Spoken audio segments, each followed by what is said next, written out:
What are you, the keeper of the recording of the bleeper? Fuck. We tell you when to The record. holder of the keeper of the I'm the holder holder of the of the keeper. I'm the bumper. keeper's holder. I think my internet just started cutting out. Am I good? No, you're okay. Okay, good. We just chatted for an hour straight before we started recording, and then as soon as you hit record, I see my screen. I should have just fucking hit record before you jumped on. I know. Just rocked and I know, rock and rolled. This But is there would have fun. been a lot of hard editing done. Hard. Yeah, we Not hard. It's just take it all out. just delete it. Just delete the fucking first hour. Editing would be delete. What's happening, gentlemen? I'm fucking happy to be here. Wow, bro. Holy shnikes. Yeah. Well, I haven't seen Nick in a minute. What's up, bud? Hi. So real quick, you got a passport and you're zoom. Travel. I'm the world's traveler now. Fuck. I've been on 8 different planes in 2 days, bro. International king.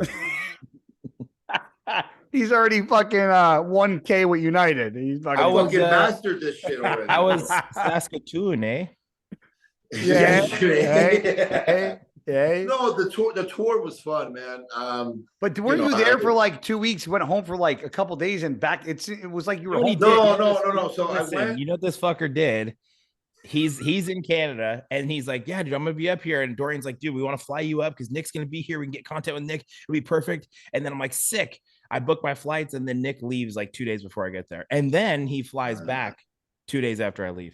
Well, so I was supposed to stay the month when I got there the first week. Mm-hmm. But I don't like being out of my home for that long. I get it, bro. And you got life. You got your girl. And I have it's not like I'm by myself now either. Like I have a life, and I don't like it's, so I went down for a week. I came home for 2 weeks, and then I flew to Saskatchewan, whatever you say it. Saskatoon. Saskatchewan, because that's where the tour started. So I flew there. We got a hotel. The next morning, we did our first appearance there. And then we got on the private jet, which absolutely I hated more than anything in the world. Really? Dude, that plane was so small. I felt every bit of turbulence. I thought we were going to sink many times, and I was scared shitless. Okay? I'm already afraid of heights. I hate flying. And this little plane, any type of bump, and I'm like, So wait, was it like a private plane that you see in like the movie Major League, if you've ever seen that, or is it like a private plane? Did you see on my Instagram? I showed the video like me getting out of the plane. You barely fit in that. Yeah, but I didn't see like the inside. Was it like super nice, like the ones Kevin Hart's in, like the Rock's in, drinking his tequila? No, we're all having trouble squeezing in. I get stuck between the seats and shit. Like it's. But was it? But on the inside, was it nice? It was nice. I seen the pictures. Mariah actually sent me the vlog. No, it was not. It was just small, man. Like really fucking small. Nice for a guy like you, guy. Yeah. Hey. But no, so then we got on the plane. We flew to Edmonton, whatever. And then after that, we flew to. I'm gonna butcher it again. It starts with a C. Starts with a C. It's like Kelowna, something like that. What? She's correcting your fucking butchering of her. It's not a C. It's a K. Well, ask her how to say it then if she's just Kelowna. there. What is it? Kelowna. It's Kelowna. Kelowna. Which was my favorite place to visit because it was very like nice vibes, pretty fancy. It kind of reminded me of Vegas in certain locations. It was very like done up. Nice. And then from there we flew to Calgary, and then after Calgary we flew back to Saskatchewan, and then that's where I flew out the next morning. So you guys were hustling on the move. Oh, there was no breaks, bro. It was literally like bang, bang, bang, bang, bang. It looked fun though. Like I said, Mariah sent me that vlog. Yeah, no, I had a great time. I enjoyed meeting people. It was fun. I did enjoy it. It's good. Honestly, I spent that week up there in Canada, and I just meshed so well with everybody and had so much fun. It's hard not to, right? Yeah, I'd say they're super likable people, and like sometimes you meet people and you're like, I feel like I've known these people for a decade. You know what it is? They're just like easygoing. Yes, which makes things easy, right? Like they're just like, yeah, whatever, And Mariah's my favorite. I kicked her through the whole time. She's fucking. She's a trip. Yeah, she's a trip. So Mariah, that's who she is. She's the sister. The sister. Yeah. Okay. Now they all run that together. Mm-hmm. Yeah, like I obviously I would say, Justin can chime in too. I think Dorian's kind of like the face type of degree. Yeah. Mm-hmm. I think Noah does more in charge of like the money, the organizing, and then Mariah's like the marketing, getting all the graphics out and shit like that. Like the new product line, all the new designs. She designed it. She coordinates like all. Yeah, she does all that. Like that. So she does all the Instagram. If you're ever chatting on Instagram with anybody through HD, it's gonna be Mariah. So that's awesome. So yeah, it's cool. They seem to have a really good like synergy between it's a good structure. Yeah, and it seems to flow really well, and they really have it all together. It was good to see. It's cool. So, well, I'll ask. I mean, obviously, Nick's been with HD for a while now. So, obviously, a lot of new stuff has happened with you. Me and you have obviously did talk quite often, but a lot of new things for you, bro. So, you joined HD, amongst other things. Yeah, you, Justin. Oh, yeah. Well, Nick, obviously, we've been on the podcast. People know he's with HD. They're not fucking. Yeah. They're not that stupid. So first of all, congrats on all the changes and all the new things that are happening. And obviously it sounds like you're happy and that's all that matters. Yeah. So congrats. And definitely. Thank you. First, Nick, I never really asked you and then I'll ask you first and then Justin, how did you guys first meet Dorian? Cause I knew Dorian, but I can't remember how I met him. So how did you guys? I don't remember like exactly the first time we like met and had a convo. I always knew who Dorian was. I think kind of Dorian knew who I was. And the first time I actually I think I seen Dorian was backstage at Chicago Pro when I did it because I think at the time he was coaching Keon and had Keon. So I just said, hey, what's up? And then any other show I'd say, hey, what's up type thing. Yeah. And then obviously after me and Ron Revive, he hit me up then, to discuss supplement stuff. And then, I went a different route. And then after that ended, he hit me right back up. And, I decided to discuss a little more into it. And it took a little bit for us to like meet where we wanted to have our agreements but it just meshed. I enjoyed Dorian. I think Dorian's nice. I think he's fair. I think he has his reasons why he does everything, which I like. And I like the products. I think the products are very good. The products are legit. I like that they have a health line also that they're building on. And of course, it's got to be products I use, right? And I'm sure Justin agrees. Yeah, dude. Honestly, with the health line, that was like one of the biggest things. I was so excited. Yeah, because really, what do we do every morning? All of us as bodybuilders, what you should be We're doing. taking health shit. We take our liver and kidney supplements. We take our fucking fish oils. We take everything, and like it's difficult. I find it disingenuous sometimes to just be like pre-workout, because honestly. Sometimes I'll have a fucking cup of coffee pre-workout if I want to. And it's not that I'm not trying to promote these products. I'll be honest. And like, I like a pump product, but instead of me taking like their pre-workout that has caffeine in it, I rather just drink coffee. Yeah. I just take it to standard pump formula.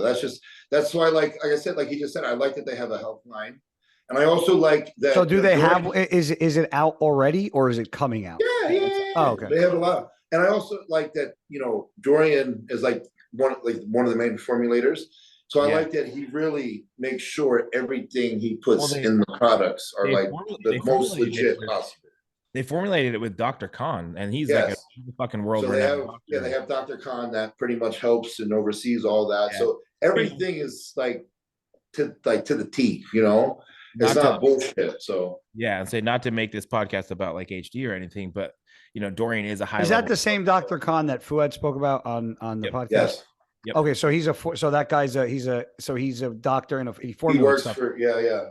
Oh, okay, I didn't know that. Okay. Yeah, super legit. I didn't know there was two different doctors, so I wasn't sure. And listen, I've gotten my blood work twice so far, and my blood work's been really well. From Dr. Khan? No. I get it from here, but like using like their product. Oh, okay. I got you. Not trying to promote here, but since I've been using them, I've gotten blood work twice, probably a good 8 weeks apart, and they're good. That's the thing that's the thing about with Dorian is he is a high level coach and he has athletes that are fucking Olympians and he has to maintain the integrity of not just his company, but also like the efficacy of these products matter from his coaching standpoint. You know what I mean? So I know that he genuinely cares a lot. And like when I got there and like speaking to him about how, you know, what things are going to look like moving forward, like the health line was such a big priority to continue to build on that. And then just like flavors and just continuing to grow like their apparel. And, like they're just like those guys are nonstop. So it was really cool. I like that they're gonna be, I don't know if I'm allowed to say this, but I'll say it anyway. I like that he's working on a greens product, which I'm obviously a big fan of. Yeah. He's doing a fiber product, he's gonna be GI product, collagen, a GI. So like the health line is gonna be stacked, which I'm very excited about. So PJ, you guys know PJ Braun from Black Zone Labs too. That's obviously who I'm with. And all the products that you guys literally have named, they all have. They have a gear support. They have liposomal turmeric. They have liposomal vitamin C. They have fish oil. They have a multi. They have a GDA. They have a greens formula that I take every night for bed. But they don't have a fiber, which is crazy because I will promote. I think, in my opinion, the best fiber product there is there's nothing better. Yeah, it's Dave Palumbo species Fiberlize. I mean, there's nothing better. Excuse me. Gross, dude. What are you good, bro? What's going on? Kid can't burp, dude. I'm sipping on fucking Sunkist. Okay. It's the carbonation. But no, yeah, like I've taken like Metamucil sugar-free. And I've taken like very other brands. I'm not gonna say, but I've taken multiple other brands of fiber. And there's just something that's in Dave Palumbo's species Fiberlize that just does the trick, man. I think I buy his fiber by the case. I buy 12 at a time.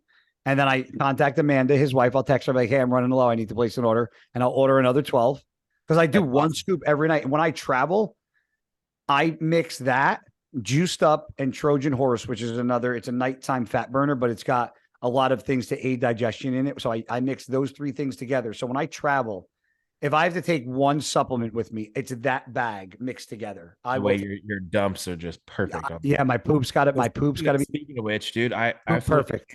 I flew into Canada and I didn't ship for 3 days. Like, I don't know what it was. Like food's low. And I think just flying there, I don't know what it was. How many days? 3 days. So like, I might. Loaded? Dude, so I talked to Dorian and Dorian gave me like this. You know what I mean? I'm pooping, right? What'd you say? Like, were you bloated at all? He's eating for 3 days and he hasn't dropped a deuce. Yeah, he's bloated. Yeah, dude. I was fucking like holding water. I sent check-ins to Matt and he was like, dude, you don't look great. You know, you need to fucking take your I love Matt's honesty. Oh, for sure. Well, yeah, he was like, I can just see it in your skin, like that you're not clearing things. So So Dorian let's go take a poop now, shall we? He gave me this like daily cleanse fiber product, and dude, that shit's a game. It's super good, right? Really? So, I took this. Bro, I'd wake up every morning and take the biggest shit ever. That's what I do with Fiberlize. No, he told me, he goes, take this tonight. He goes, and you're going to wake up in the morning and have your coffee. And he says, it'll be like an emergency. So like I did this. I took a drink. I took my coffee, halfway through that cup of coffee. I rushed. I had like a fucking world record shit. It's like, yeah, like all-time PR for sure. Really? Yeah. How much did your weight go down? I don't remember, but yes, you do. Yes, you do. Okay, 4 pounds. Did it really? No. You did a 4-pound shit, baby. Oh my god! Dude, it was honestly, I was like, holy fuck. And then I've been using that every day, and I never really implemented a fiber product. I have like occasionally, but not consistently.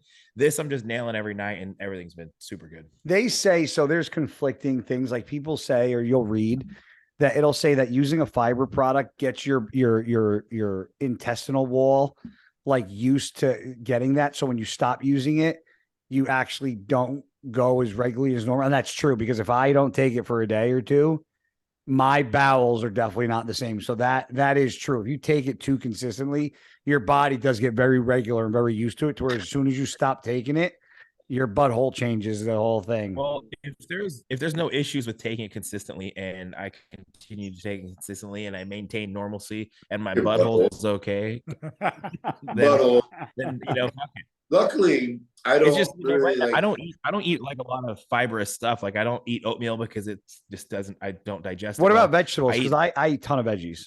I eat a ton of greens right now, especially right now. Like I'll throw 100 grams of green beans with like every meal. You measure them? I don't really do greens. I don't know. I don't measure. I just loosely do it. Okay. No, I mean, like, I really don't eat greens. Nothing. Why? Even like No, I just.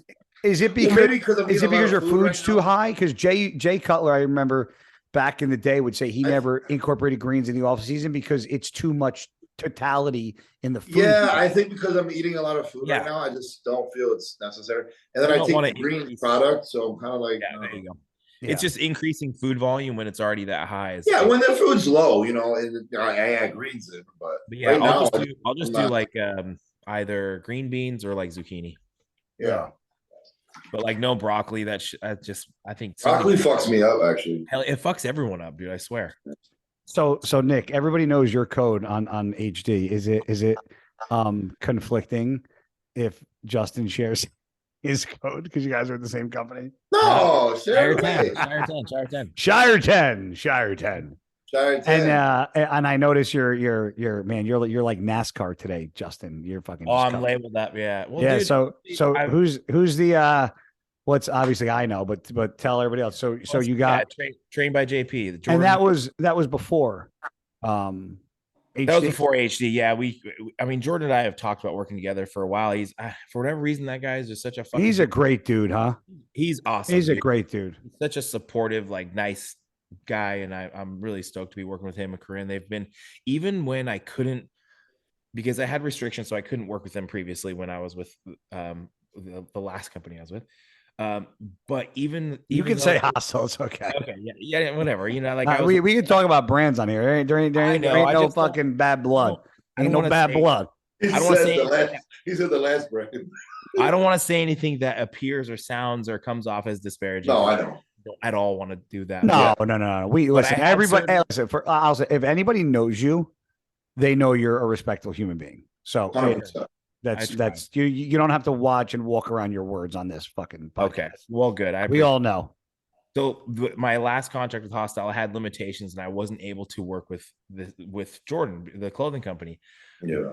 Even though I couldn't work with them, he was still like sending me clothing every drop. Like Jasmine and myself, he would just load us down with clothes. Like, don't worry about it, buddy. He's like, as long as you're enjoying the clothes, I'll still send them. And like, it's like, fuck, I felt bad. He's like, hey, new drop. Like, what do you want? I was like, I can't tell you what I want. You know, yeah. Like, I like hoodie. Like, so he would just send me. I would just get random boxes of stuff from Jordan, and but now like I'm in contract, and yeah, it's a really good thing. I'm super stoked. And honestly, dude, this apparel is so clean and so good, and I think Jordan does such a good job of designing clothing that looks nothing like anybody else's. Like, and what's crazy about just the whole overall, like his clothing's very like plain, like very just like, it's not like overly done with like all these designs and details. That's what I like though. It's I that's what I love about it. And the other thing about him too is that like he's got this like clean cut, very like nice brand, and then you see him in the gym, and he's just a fucking. He's just like you in motherfucker. I know. He's just running around, fucking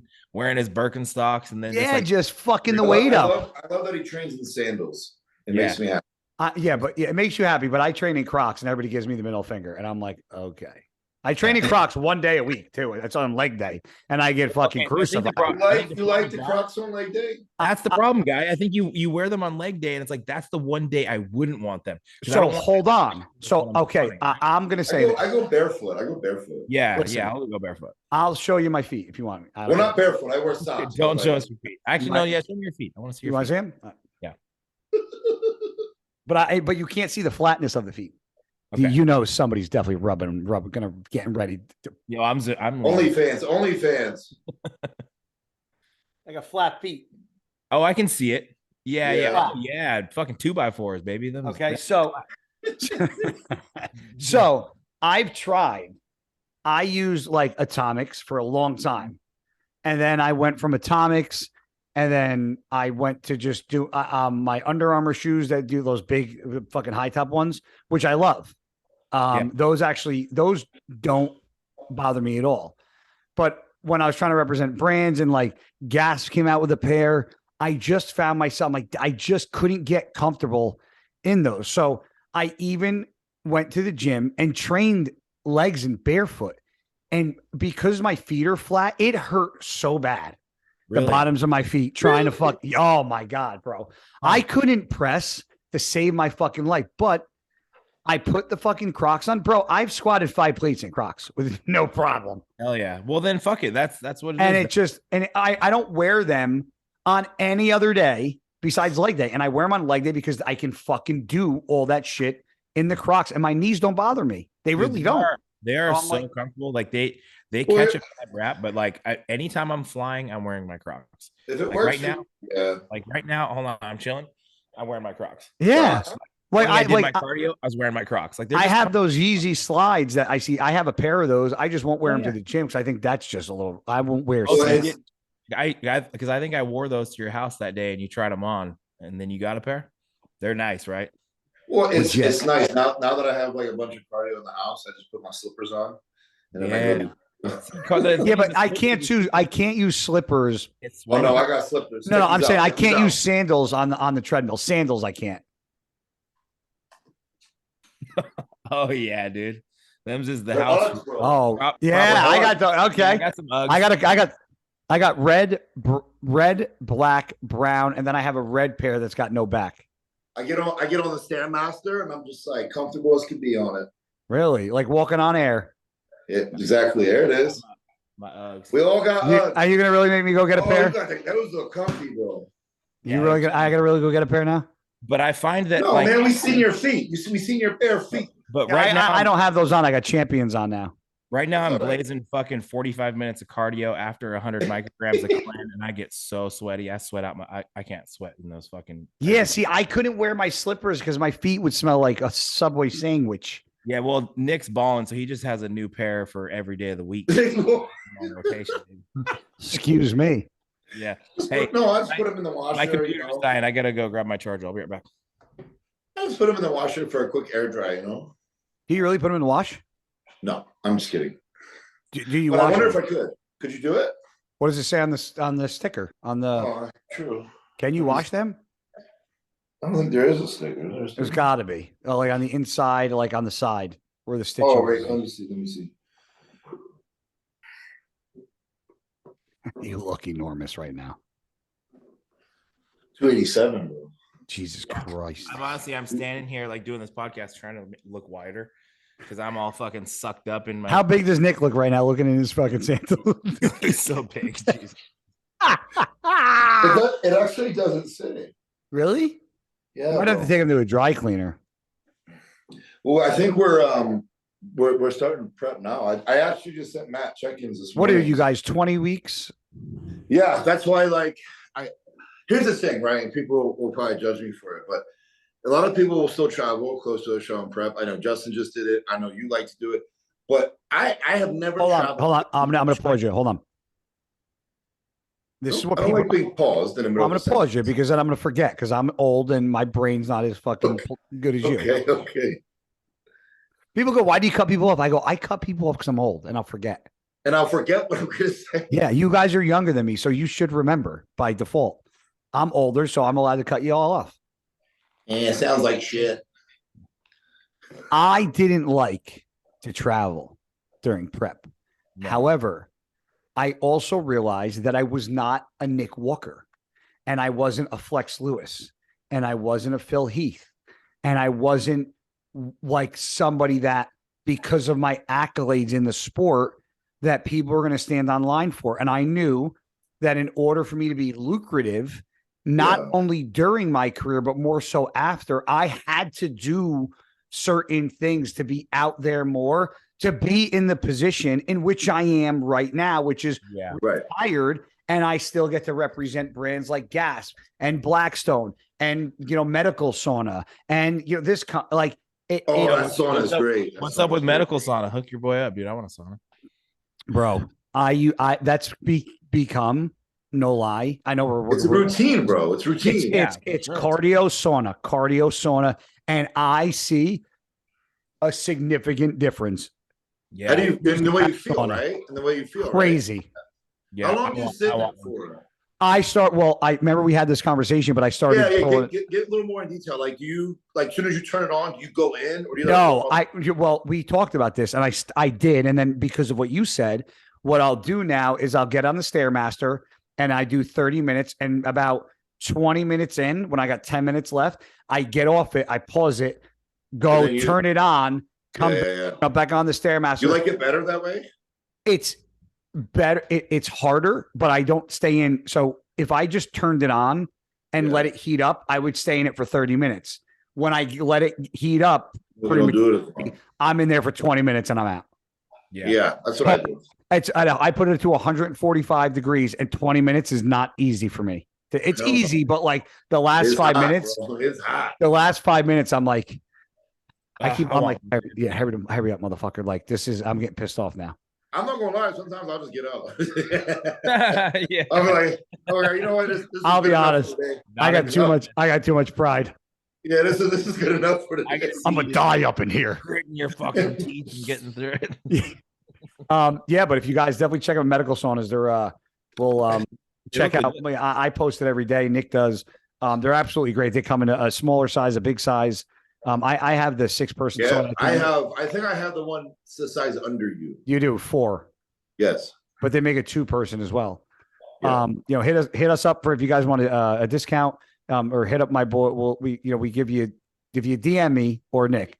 We give you access to Lewis, and Lewis will give you a bigger discount. So Lewis has the sauna. He's got the goods. Justin will do the introduction.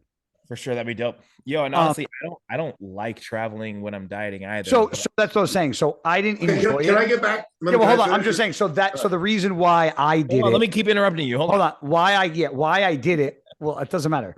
Yes.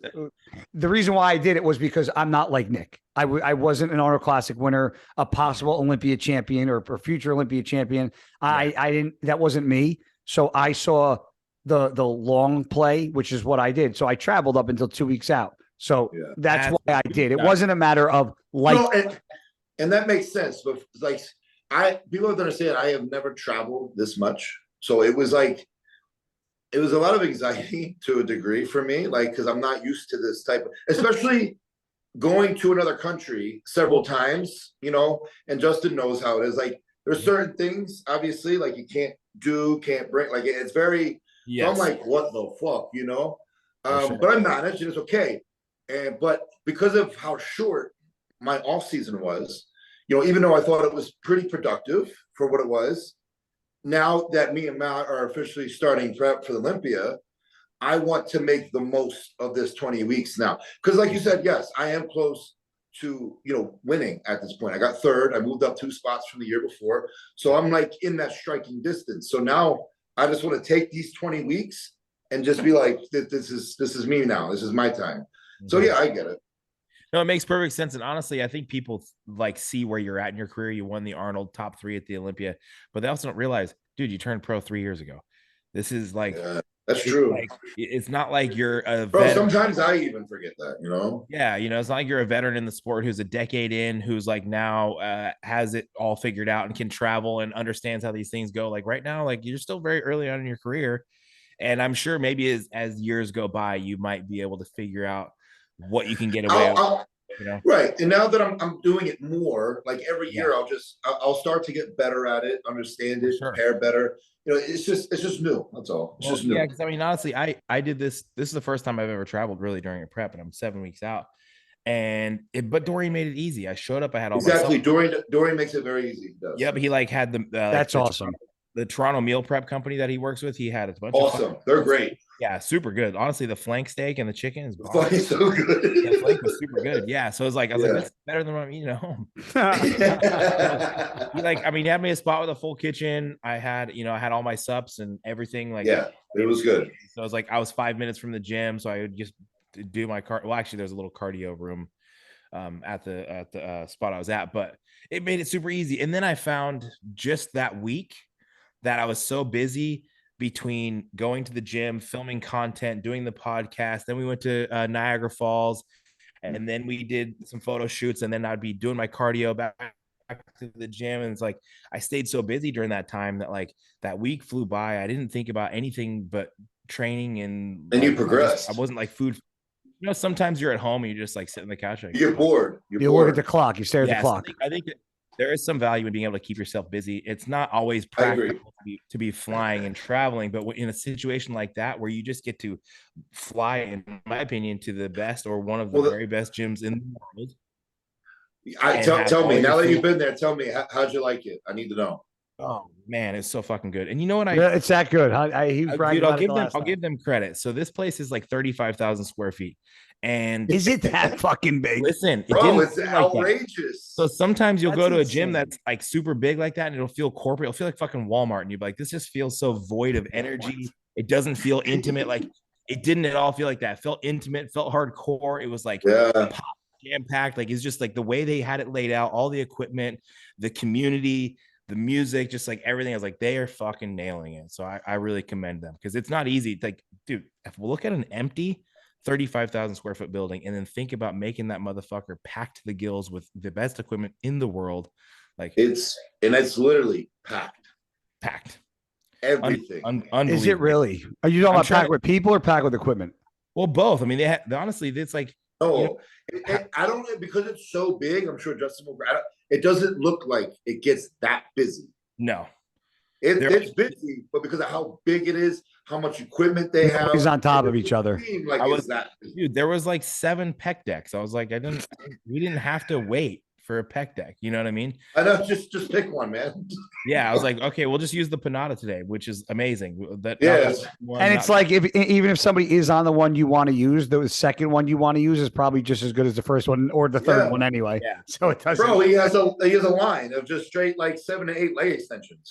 Yep, they're all like so good, and it's like all the new best stuff. But then it's also he's got like the old flex, like fucking pit shark hamstring curl, and you're like, this thing's amazing. Yeah, every hack squat you could think of, every leg press you could think of, every pendulum squat you could think of. Yeah. Does it? Have you guys seen things that you've never seen at the gym that you've used? Yeah, for sure. I mean, there's like pieces that who like the way kind of like, you know, like if I had to do it my way, and not for a gym, but like my way, I would probably have it the way I would say Fuad has his, where like I would go around and pick out each, if it was just for me, I would go around to like a gym like Pure, right? Yeah. And I would try out every single piece of equipment that they had and single-handedly pick that I want, that hamstring curl. Bro, it's all good. Press that, It's but you're saying there it doesn't matter. It's like anyone you would pick would be that good.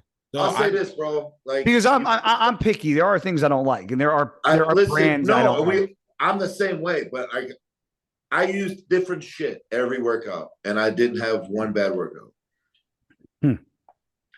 Like every workout was good. It's like so in my gym, I don't have the luxury of having 4 pec decks. So like I gotta pick. I gotta pick the one I like. So that's where like I am being selective and I'm super choosy about this stuff, but I don't have the luxury. Don't get me wrong, leg stuff's different. I have 3 leg presses, but I think everybody, like any good gym, should like have multiple leg presses, multiple squat modalities. There should be. It's not the type of thing that you want to shy, you know, like Justin, since you do own your gym, being there now, like what's one piece that you use there, like that you want in your gym now? If you had to think. That's a good question. That's a super good question. I mean, there was like this Panada low row that I really liked, and this Panada hold down that I really liked. And to be honest, I'm not a huge fan of the Panada stuff. Like not everything. Me neither, but they got some good stuff. But they have some really good stuff. And then I got to use like that core chest press, like Dorian's chest press, and that fly, that like downward fly. Those are both super good. Dude, honestly, like, are you talking about that downward fly? You talking about the one that you grab up top and squeeze down like a most muscular? Yeah, exactly. It was my gym. So Gold's in Bridgewater, where I train, they just got the Atlantis one of that. That's Atlantis. I like that one. I like that one a lot, actually. I see people use it so wrong though. It's so I know. Like people lean over like they're actually hitting a most muscular rather than being more upright. Like and actually, you got to be upright. Yeah, it's like you don't hit your lower pec when you're leaning over. It's like you got to lean. I'm like, Jesus. Honestly, I was only there for 4 training days, and it wasn't enough. Like I needed, Did you train every body part? At least? Yeah, I trained. So I trained shoulders when I got there, and then I trained back and hamstrings, chest and triceps, and then I trained legs. No, I trained back as well. Yeah, I trained everything. Legs was probably my favorite there. Oh, it's fucking awesome. I got to use like that swing squat that they have. You guys probably use like 0 free weight in that entire place. Oh, dude, Bro, I mean, because you don't have to. You don't have to. Yeah, no. I'm saying. No, I'm sorry. I'm not. Trigger warning. Yeah, just no, because listen, I love. You probably don't need to use free weights because of the amount of fucking machines. Well, and I'm just not going to go to a gym like that and then just do like dumbbell press. Like there's like 9. Well, my dumbass did. Well, yeah, I know, but because no. Let me explain. Because I was already there prior, so I got good work. Okay. Then when I came back, bro, he has dumbbells that go to 200. Like I want to use some. Like that makes sense. I was there for like one of our chest workouts. I was like, you guys want to do like an incline dumbbell press or something? Yeah, that makes sense. I was just like there and I wanted to try. That was your first time. So very important question regarding dumbbells. Yeah. I hope you answer this correctly. Fuck off. Are they thick fucking dumbbell handles? No. He got the good dumbbells. I hate dumbbell handles. Like, listen, I know, like, I love MI40. It's a great gym. It's awesome. Yeah, they're great, but them handles. Bro. Some of those. I know Ben did it for a reason, but some of them turn, bro. Some of them turn. Bro. Yeah. It's like I'm like I would be there and be like, these fucking handles. I'm like, why is this turning? I'm gonna lose grip, but it's gonna hit. Yeah, but they're for your wrist extensors and to tighten up fucking certain things that you normally wouldn't use. And I get it. But for bodybuilding, I'm like, I want to grip it and have it not fucking move. Grip and rip. That's it. I want to grip it and rip it. You know? Yeah, grip and rip. Yeah. Not be like, oh shit, my wrist turned. Yeah. So. Yeah. Well, Justin, you use a lot more machines anyway, right? For the way you train. Like if I'm gonna do if I do like a barbell press, it's typically gonna be like a Smith machine press. Like I do like a Smith machine, like high incline on my shoulder day, and then like I'll occasionally rotate in a dumbbell press for chest. But for the most part, I just find I connect better with a good like converging machine press. I feel like I get more out of it. Is it so? It's not that something. Now, listen. There might be people watching this being like, he's talked about this on fucking other podcasts a million times. Well, I don't really watch any of the podcasts we've ever done. I've ever done. I don't watch the podcast, so I don't watch it either. If I'm on it, I don't watch it. Like I remember when when we were, I think the first time ever I was on a bro chat with you, I asked about like your accent. You were like, "Well, watch the podcast. Well, watch the episode I did," and I was like, "I don't watch the podcast, dude. Like, it's not like." I will say, I just did that Pure Muscle podcast, the Pure Muscle Radio podcast. That was a good one, bro. Did you watch it?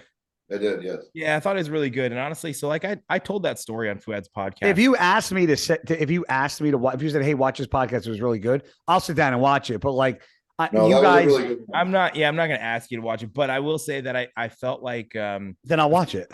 The first time I told that story on Fuad's podcast, and it was like I was new to the podcast. I had not done many podcasts. I felt like my delivery is a little stiff. I didn't feel like myself. And then I retold the story, and it was you were better at telling it. Yeah, absolutely. And I think also I talked about this in the podcast. It was just the first time reflecting back on a lot of this stuff after my mom passed, and it just felt so different. You know what I mean?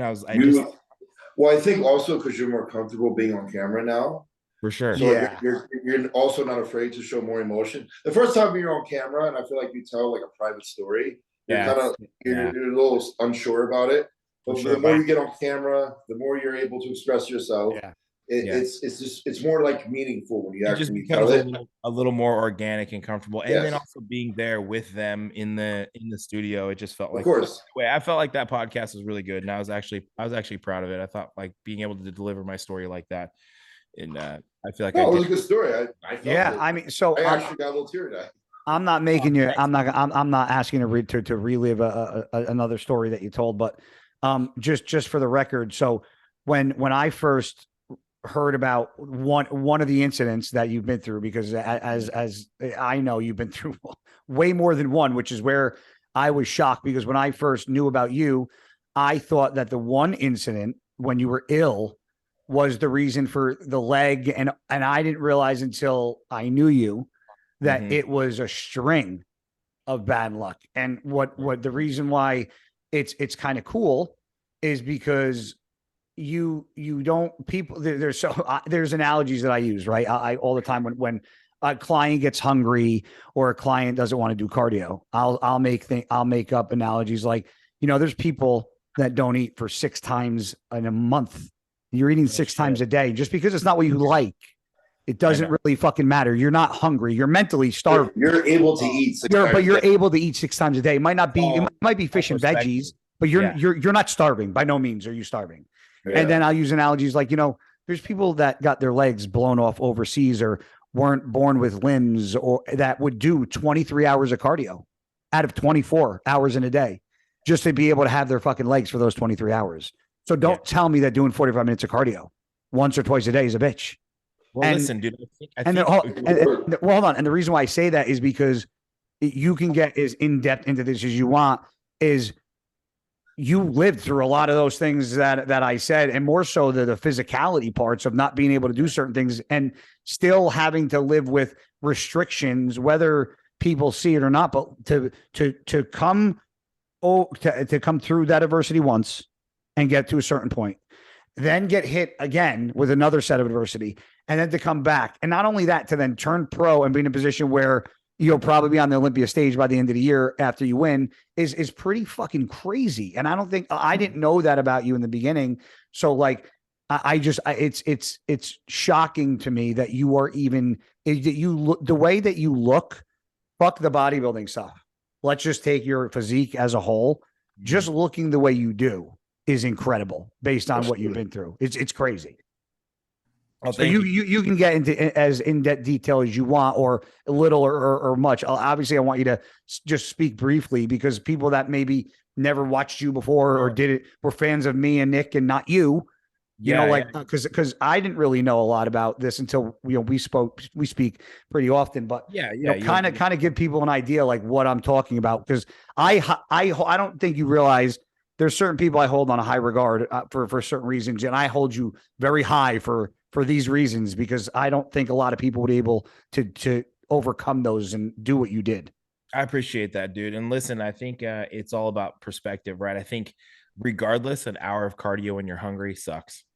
You know what I mean? But I think once you've gone through things that are harder and you face bigger adversities, you have that perspective. And listen, not everybody's going to have that perspective. So it's like, the saying, the worst thing that's ever happened to you is the worst thing that's ever happened to you. So maybe this is the hungriest and most tired that you ever been. And so this is your lowest point. Yeah. You know what I mean? So not everybody's going to be able to gain the perspective that I've had. But just kind of quick backstory. When I was 17 years old, I had bacterial meningitis. I was in a 2-week long coma. And then during that time, your body will take blood flow to keep your heart and your brain going. So it pulls from your extremities.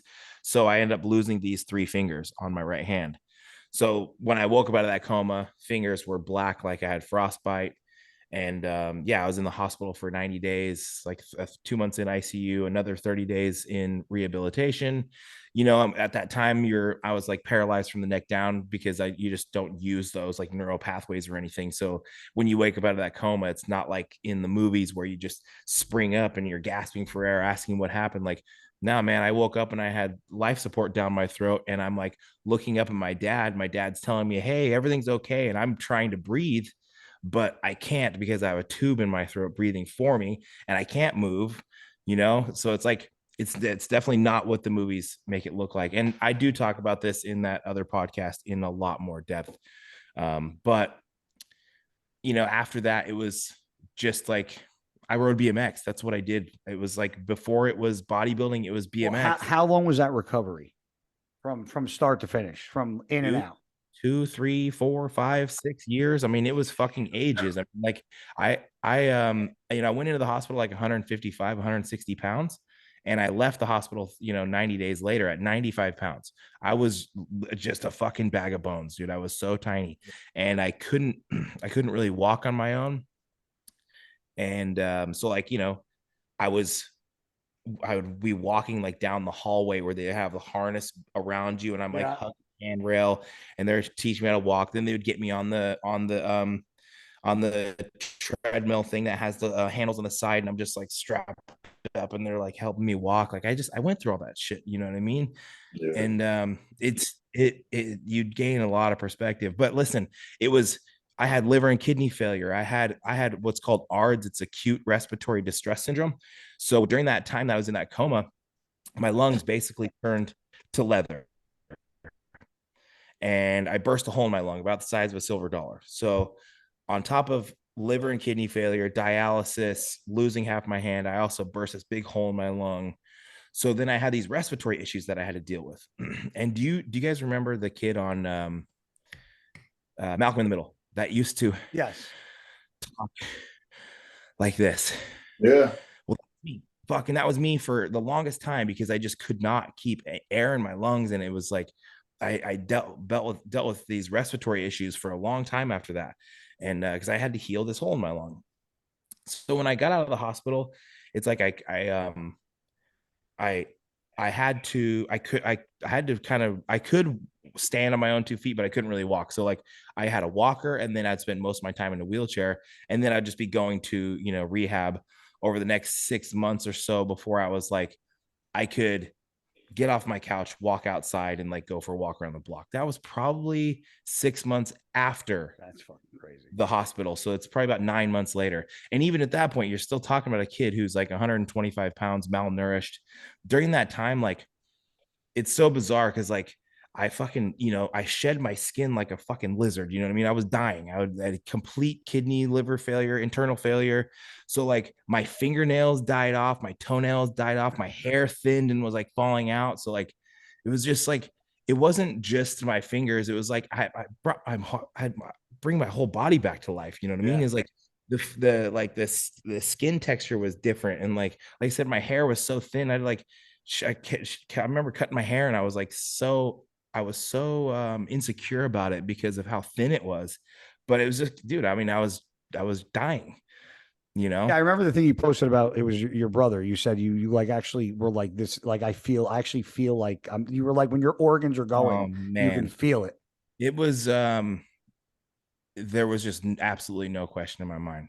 Like 100%. I And remember. you still to this day, I think I've asked you, you don't really know what the reasoning is. It's, I mean, it's How you got it. it's an airborne disease, so you catch it like the common cold, and like Yeah. people can be the carriers without having it themselves. So it's just like, But you weren't like there was no connection to anybody or anything. no, I might have like, touched the wrong door handle, drank off the wrong drinking fountain, kissed the wrong girl or something. You know what I mean? I don't know what happened, but yeah, it was pretty hardcore. And then it's like because I had liver and kidney failure, I couldn't like drink alcohol or anything. So like I didn't drink for 2 years. I had that hole in my lung. So like I couldn't, I used to be a like heavy weed smoker. And so I couldn't smoke weed. I couldn't drink. And there's like this like 2 years after, which I'm actually really grateful for, because like my close friends at that time, like I remember my buddy that I was like best friends with, like got spun out on meth, like big time, like got into drugs big time. And it was like this like party phase from like 19 to 21 that I was like just chilling at home rehabilitating. Sorry, the wife just walked in and the dogs are crazy. But then you kind of look back on it, you gain perspective, and you're like, man, what a blessing in disguise that was. You know what I mean? Because it just during that time it brought me so much closer to my family, and like you gain so much perspective. And on the back end of it, like I see my peers doing these childish, stupid fucking things, and I just felt like after everything I've been through, I can't make mistakes like that. You know what I mean? Like I'm lucky to fucking even be here, so I can't, take these things for granted. And I think it really helped my overall trajectory in life, like majorly. I attribute a lot of where I'm at right now because of the discipline I learned during those times. You know what I mean? And I'm sure in that time too, you realize who your friends were not. Oh, for sure. Yeah. It's always in the darkest times you find out who's real. Oh yeah, it's the ones who come visit you at the hospital, or the ones that fucking call when they know you're sick or depressed, or yeah. Oh, for sure, dude. Yeah. And listen, I have there's like a core four, man. There's like my buddies that I grew up riding BMX with. It's like my brother, my buddy Chuck, my buddy Adam, my buddy Sean. It's like these are like my four ride or dies. They're the ride or die. Till the day I die. It's like these are my closest friends. And we don't talk, don't get me wrong, we don't talk much now because I'm just doing different things. Half of them we have families, and like it's like, but like when we grew up riding BMX together, like it was just like those are just the fucking coolest times. But those are the guys you can pick up, like no matter, you could talk to them in July and not talk to them again until September, and just pick up where you left off. And there's no, it's just like nothing. You haven't, like I got guys from high school, like Jeff and Steve and John, and like guys that I just like, it doesn't matter. I could not talk to them for 6 months, a year, and it's like not a goddamn thing has changed. It doesn't matter. Like we still act like you never feel like you like there's this strain because you guys haven't been talking. Like no matter what, like we're bonded for life. It's crazy because I actually sent them. We're actually I was texting those two guys specifically this morning. The guys Steve and Jeff, who I went to high school with. They were actually in my wedding when I was married, and I actually texted them at 7:16 a.m. I'm going to show you. We're at 7:16 a.m. This text right here, and I wrote, the fact that we're this old and still act like this is great, because we just act like all it is just us just making fun of each other. Yeah. And I'm like, the fact that we still act like this is I'm those years old. Those are the best friendships though. Yeah. For yeah. Sure. It's fucking cool, man. Well, let's get into a little bodybuilding talk, Justin, because we got through the sappy stuff. Yeah. No shit. Well, then obviously, for anybody that doesn't know, no, wait, you weren't done. Sorry. No, no, you weren't. I don't give it was the meningitis. Yeah. Then it's 7-8 years later, I got hit by a car riding my BMX bike. I broke my leg in 5 places. I went into the windshield, hit my carotid artery. I bled out like 5 blood. And I honestly, I almost died with that, and it was very touch and go. And I spent like a year on crutches and multiple surgeries. And do you remember any of like when that happened? Like, do you have? I'm not trying to be, because like when I'm obviously my car accident was different, but I got into a very, very near death car accident.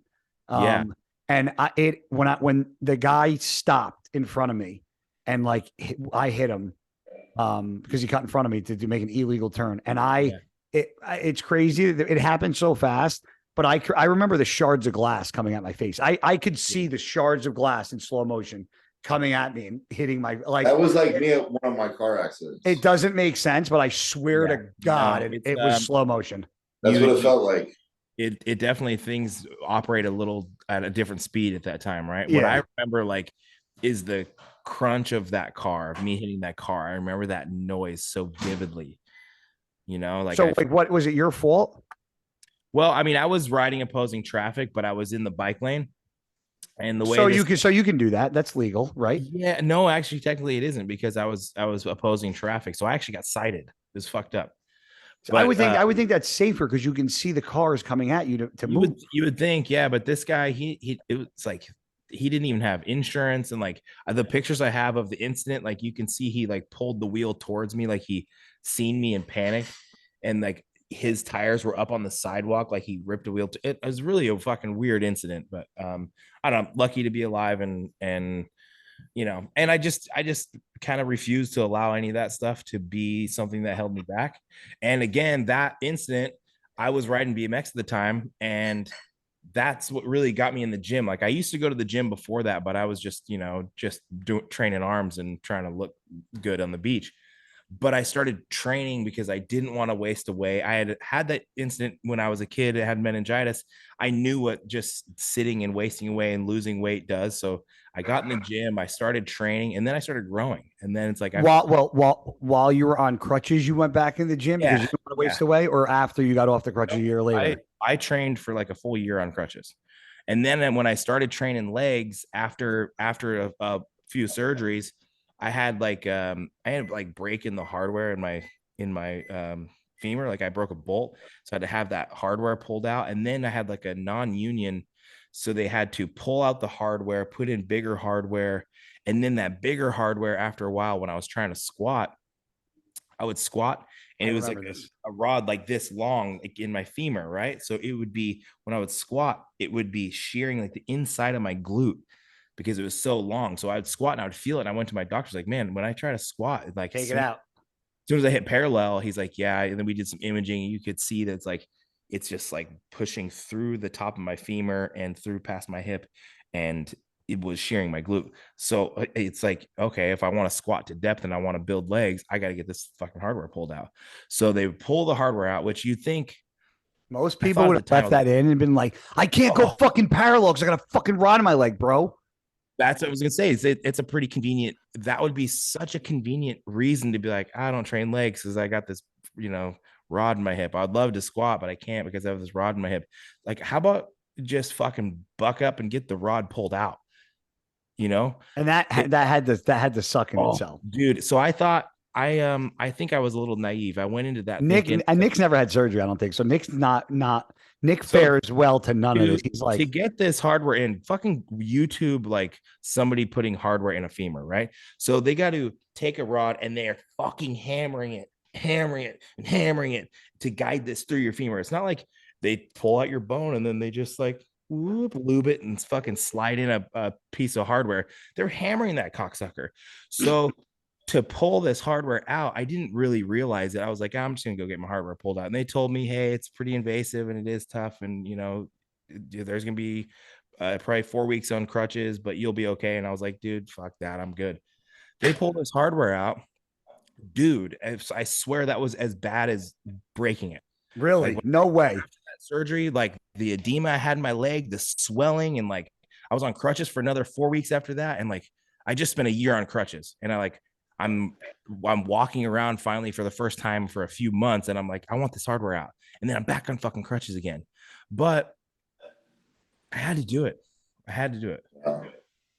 Fuck, dude. So how long was that? How long was that recovery? Altogether about 14 months probably. Oh my god. So okay. It's not like, listen, that's 14 months until I'm like squatting 95 pounds. Like, yeah. You know, 14 months before I'm doing a leg extension with like 20 pounds. And then it was like, now let's build legs, you know? So then it was like, you know, 2 years before I'm like, shit, I think my legs are starting to match my upper body, you know? And now your legs are crazy. My legs are good. I think that still, like, I had such a head start with my upper. I mean, like, you know, I had fucking 19-inch arms and 14-inch quads. Yeah. You know what I mean? It was not a good look. I have like old videos of me training during that time on my Instagram that like you see me doing like a seated row and I'm wearing shorts and you see these little sticks, which I still actually had big calves. Even with my legs, when my leg was broken, it's funny, I had big calves. But then you see like past my knee, my quad's so atrophied, it's like this big. Oh. I'm actually pretty jacked, you know. It's like when I first started training, but it's just pretty funny. So you went from having the meningitis and you didn't work out after that, and then you got hit by the car, and then after that you started working out. Yeah. And then after that you were already bodybuilding or not yet? You were just training. No, I didn't. And then you wanted to squat parallel, and then you got that surgery done. Yep. And then I just like, honestly, I kind of ran with it from there. And then I didn't compete for another 4 years after that, maybe 5 years. I didn't compete till I was 31 years old, dude. Yeah. That's crazy. Yeah. And now you're getting ready for your pro debut. My pro debut. Yes, now, sir. I know Nick's answer. I know because I know Nick would have, if Nick would have won his pro debut, I'm pretty sure he would have went to the Olympia. Right. Yes. Okay. Yeah. Now, if I'm 100% planning on winning my pro debut and going to the Olympia this year. Hey. Okay. Every time I'm on the bike in the morning or fucking walking in the morning, that's all I'm thinking about for sure. Now, you're doing Chicago and Tampa, right? Chicago. I mean, yeah, the plan is Chicago and Tampa, and then they like maybe Texas. I think I got to see how it goes. Let's just say I smoke Chicago, I qualify. Maybe I feel like shutting it down and just. I'm nobody to you, but if you win your pro debut, you're somebody to me. If you won your pro debut, I'd be like, nothing else. Go to the O. Okay. Shut it right down. Because I would listen to Matt. Like I would really just. Yeah, it's just for me. It's like not many people win a fucking pro debut and go to the O unless you're like a Derek Lunsford. Like Derek did that and did. If I know Matt, the way I know Matt, he'd probably tell you to shut it down. We're focusing on the Olympics. Yeah, and I think after Chicago, because Dorian's talking about like, they might drive down, so I might go from Chicago then up to Pure, get some content, hang out for the week or something. Now, who have you heard of anybody doing Chicago? I have no idea. Honestly, I don't know anybody that's doing it except for Blessing. That's it. That's the only person I know. Okay. Now I'm sure more people are going to be doing it. I'm sure like the guys that were just in Cali, some of those guys are going to do it. You know, the guys from New York. I'm sure there's a lot of guys that are going to carry over from these shows, but I don't know anybody that's like specifically prepping for Chicago. Now, what is your feeling on your physique going into it? No, like, going from a amateur to a pro, obviously that's been a while for me that I made that transition. Yeah. What do you like? What would you like to see on your physique that has changed and improved from amateur until now? Because that I said it from Jump Street. Your physique was crazy. And one thing, we talk about how we met and I reached out to you before everything, but I met you because of I knew you from Hostel. And one thing I can say that Fouad did is he definitely always he had an eye for fucking talent, bro. And he has an eye for he picked he had you, he had Justin, he had Brett, Samson. He's got fucking some of the best he had some of the best fucking genetics, and still with Samson some of the best. And I remember reaching out to you before you turned pro and said, I'm not following you until you turn pro, but I was a fan of your physique before that. And when you turned pro, dude, your pro state, your shots on nationals, like maybe people think I'm like sucking your dick and like, oh, guys are a super fan, but like when I saw those, I was like, you could stand on a pro stage at that point. Yeah, I think I just my eyes. I needed more size, and I know I needed. You're always going to need more size. The only I need more size. I was going to say there's not many people there's not many people that don't need more size. And Ronnie Coleman and Nick Walker are probably the only two that I know. No shit. I was realistic, and it's like if I want to come and I want to like actually win my pro debut, I want to be able to go to the Olympia. Like I needed to take that time to improve, and like right now I'm looking at pictures from last year at 6 weeks out and now at 6 weeks out. I'm about 13 pounds heavier. It's very similar conditioning, and it just like doesn't even look the same front to back thickness. I just like you've made a lot of improvement. I look like a classic guy, and now I look like a bodybuilder. That's really how I think I noticed the most improvements in your back for sure. For sure, and that was like a huge focal point. Was actually it's thicker, it's wider, it's more dense. Yeah. So you definitely had a good productive time off. I know I can get in shape, and I'm very sure of Matt's ability to peak me. So I think as long as I come in peeled, I know I have a really nice physique. I know I flow really well. And I've got like some good bells and whistles. Like I pull up in a front double, waist is nice and tiny, arms are big, sweep, quads are sweeping. Like I think I can bring something to stage that not a lot of guys are. I agree. When you have lines and a structure and an X-frame like you do, you can sacrifice the weight. Well, and that's you will portray yourself to be bigger because of your structure. And it's all in how you pose too, right? Like you could literally pose a different way from another way, and you look 10 times better. 10 pounds heavier. Yeah. So it is a game of illusions, dude, for sure. And I think just like my small joints, my small waist, like these things help me tremendously. This is a game of genetics as well. You know what I mean? It's like for some reason in this sport, and not a lot of people acknowledge that genetics are just a huge part of it. Let me tell you something.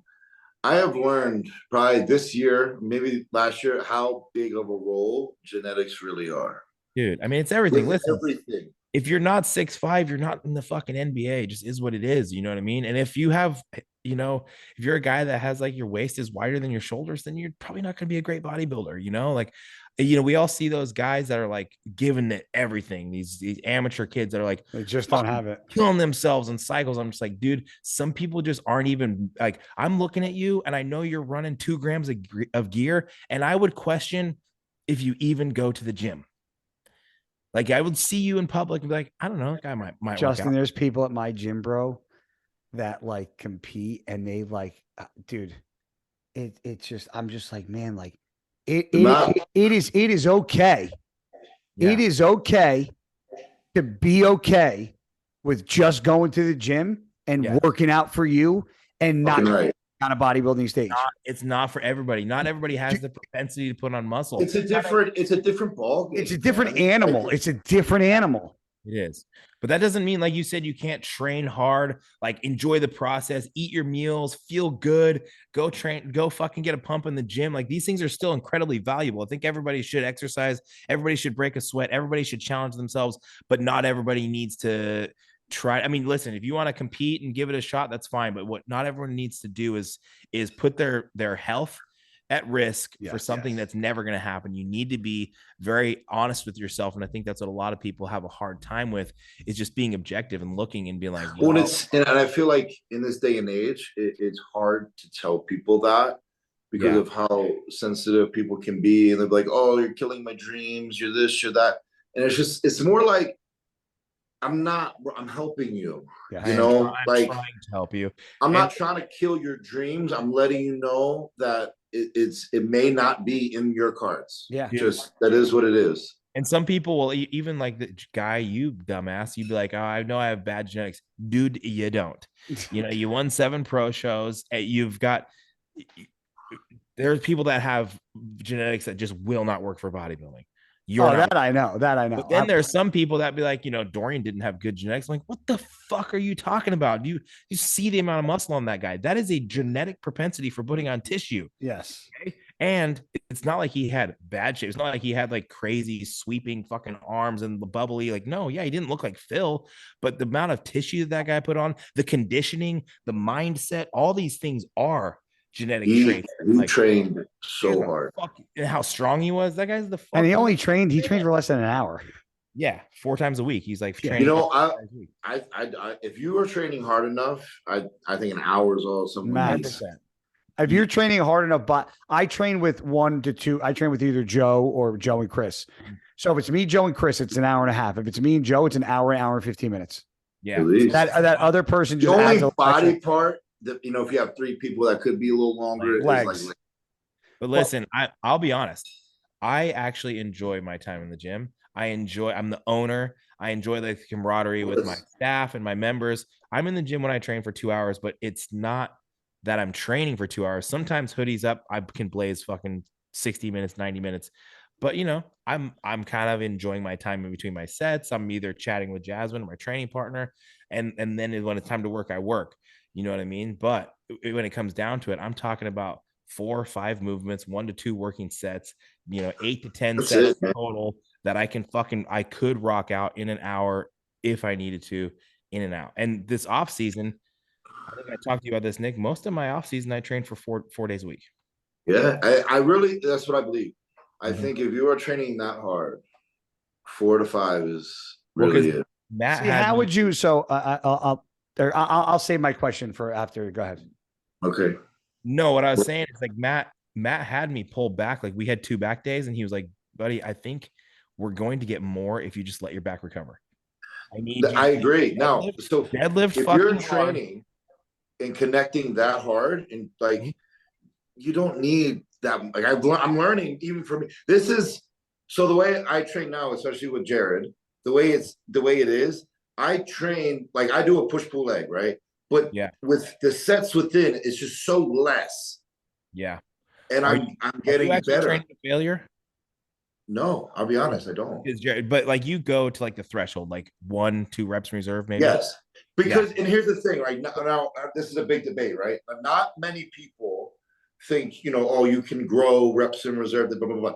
And I agree. The only reason why I agree is because many people don't know what true failure feels like. Yes. You have to go to that threshold to know what, you know, 1 or 2 or 3 reps in the tank feels like. I will say if there's a steps, right? If you want to train reps in reserve, you absolutely have to train to failure, right? Because you have to know. How else do you know that threshold, right? Exactly. Yes. So even sometimes I don't. Sometimes I still go too hard. You know, it's because that's just what I'm used to training. Yeah, for me, I just learn.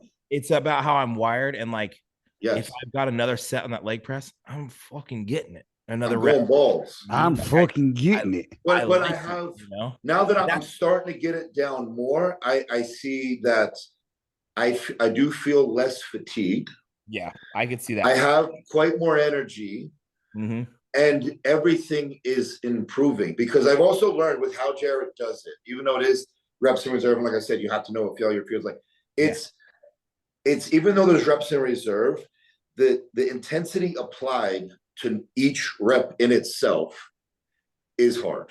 It's about what you can get out of each individual. Yes, even say for example, like a squat, right? Like you could get 10, 12, but you stop. Yeah, you're not. those 9 reps, even though you had more, are not just they're not easy at all. No, because you're essentially not doing one set for 10 reps. You're doing one set you're doing each set one rep each time. That's what you want to focus on, is that each rep being a set. 10 and having being able to now, for me, like, develop that connection. It's crazy, bro. Right, but listen, is it for everybody? Can everybody have that level of muscle recruitment? Like, what you and I are going to get out of our individual reps is going to be more than what a newer person is going to get out of it. So there's 2 things. I think I agree. It's about muscle recruitment, right? And I agree with that. Yeah.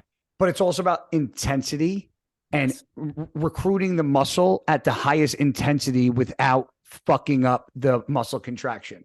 Because what happens is people mistake their intensity and throw in shitty form and say, well, I'm fucking intense.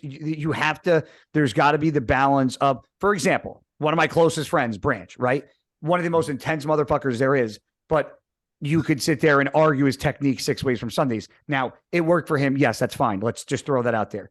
But I would say that if you take that intensity and change the technique, you would get more out of it. It's insane. Yes. Right. Yeah. So what I tried to do my career was match the intensity of Branch with the controlled motion. Now, you might look at me and be like, well, you trained. I might have trained faster, but I never trained erratic or sloppy ever. But it's also about the amount of muscle recruitment. If I were to like touch your chest while you're pressing, those fuckers are fibrous. Yes. Yes. But not everybody has the ability to move like that and get that muscle recruitment. And it's also the way I do it, like with the slow negatives, it explode. Like, that recruits so much. It does. That in alone is fatiguing. And it burns you out faster. So to get those higher reps, if you're doing a 3-second eccentric, you're not going to get 20 reps. Okay, so think about, for example, right? This should be how it works.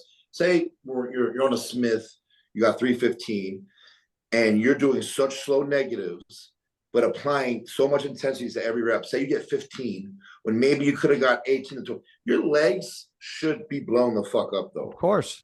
Okay, so really what we're talking about here is time under tension, right? So if you did 315 squat and you did it for 12 and it took you 45 seconds, and then the next week you did it for 12, but it took you 1 minute and 15 seconds. That is 30 seconds longer of time. That's a big difference. That's huge. Yeah, it's huge. That's a huge difference. Now I look at these things. Now, hold on. Now, what happens now? Let me just interrupting, son of a bitch. That's fine. My podcast and Nick's. Too bad. Go ahead. No, I'm going to do an argument. So what happens if I say I also did 315 for 1 minute and 15 seconds for more reps? Right. Yeah. Well, then listen. And then I would say you should probably go up a little bit. There's some give and take there, right? Where like maybe you hit this threshold of like, I did 16, 17 reps, took me 1 minute 15, but did you stop because of like a oxygen debt, that you were out of breath because you're squatting 315 for 18 reps? And that's why you pulled back? Is it a little more efficient to dial back and do a little slower controlled negative to where you're actually fatiguing the muscle and maybe not talking about a systemic fatigue from like lung capacity and all that stuff? So like, this is where these little nuances matter. I always tell these kids who want to mimic my training, who always want to move really slow. And I'm like, it is not how you're supposed to move. I need you to just learn how to move. And then we can implement a slow negative as like an intensifier. Yes. You know what I mean? Just learn how to move and operate. And I want you to contract it. And I want you to be able to move fluid. And then we can start dialing it back to where we go from like a 1 second negative to a 3 second negative. And you implement that as like an intensifier technique to make it harder. It's not how you do it. It's how we make it harder. So to stem from that, that makes sense. Yeah. Of course it does. Of course. This entire off season, that's all I've done, which is how I normally train. Yeah. All I did to a degree with Jared is, he changed my technique a little bit to make things harder, but I was just fine. But I have not done a single intensifier, meaning like rest pause, drop set. Grip and rip. Be 1, 2 set, move on. And this is the biggest. no, I wouldn't say strongest because I'm not like doesn't matter. But this is the biggest and leanest I've felt doing it. This stuff. And when you say this way, you mean grip and rip way? Yeah. No, he means in like a. Well, you're saying no intensifiers. So if you're doing no intensifiers, no intensifiers meaning like I'm not doing a rest pause set. I'm not doing a drop set. Yeah, you're not doing 3 second. You're not doing 3 second negatives. You're just going down, up. You're just doing the set. No, he's talking about. This is the old man. Like rest pauses, drop set. Oh, hold on. An intensifier, it to me is like a pulse, a drop set, a superset, a 3 second eccentric. But I take all that. I guess you could say the only intensifier I do is the negatives. Okay, so that's all I was asking. But that's how I've always trained. But I've also always incorporated drop sets, rest pause set. I haven't done any of that. So my question. Okay, so I have a few questions. Now, are you always doing, because people are going to want to know this.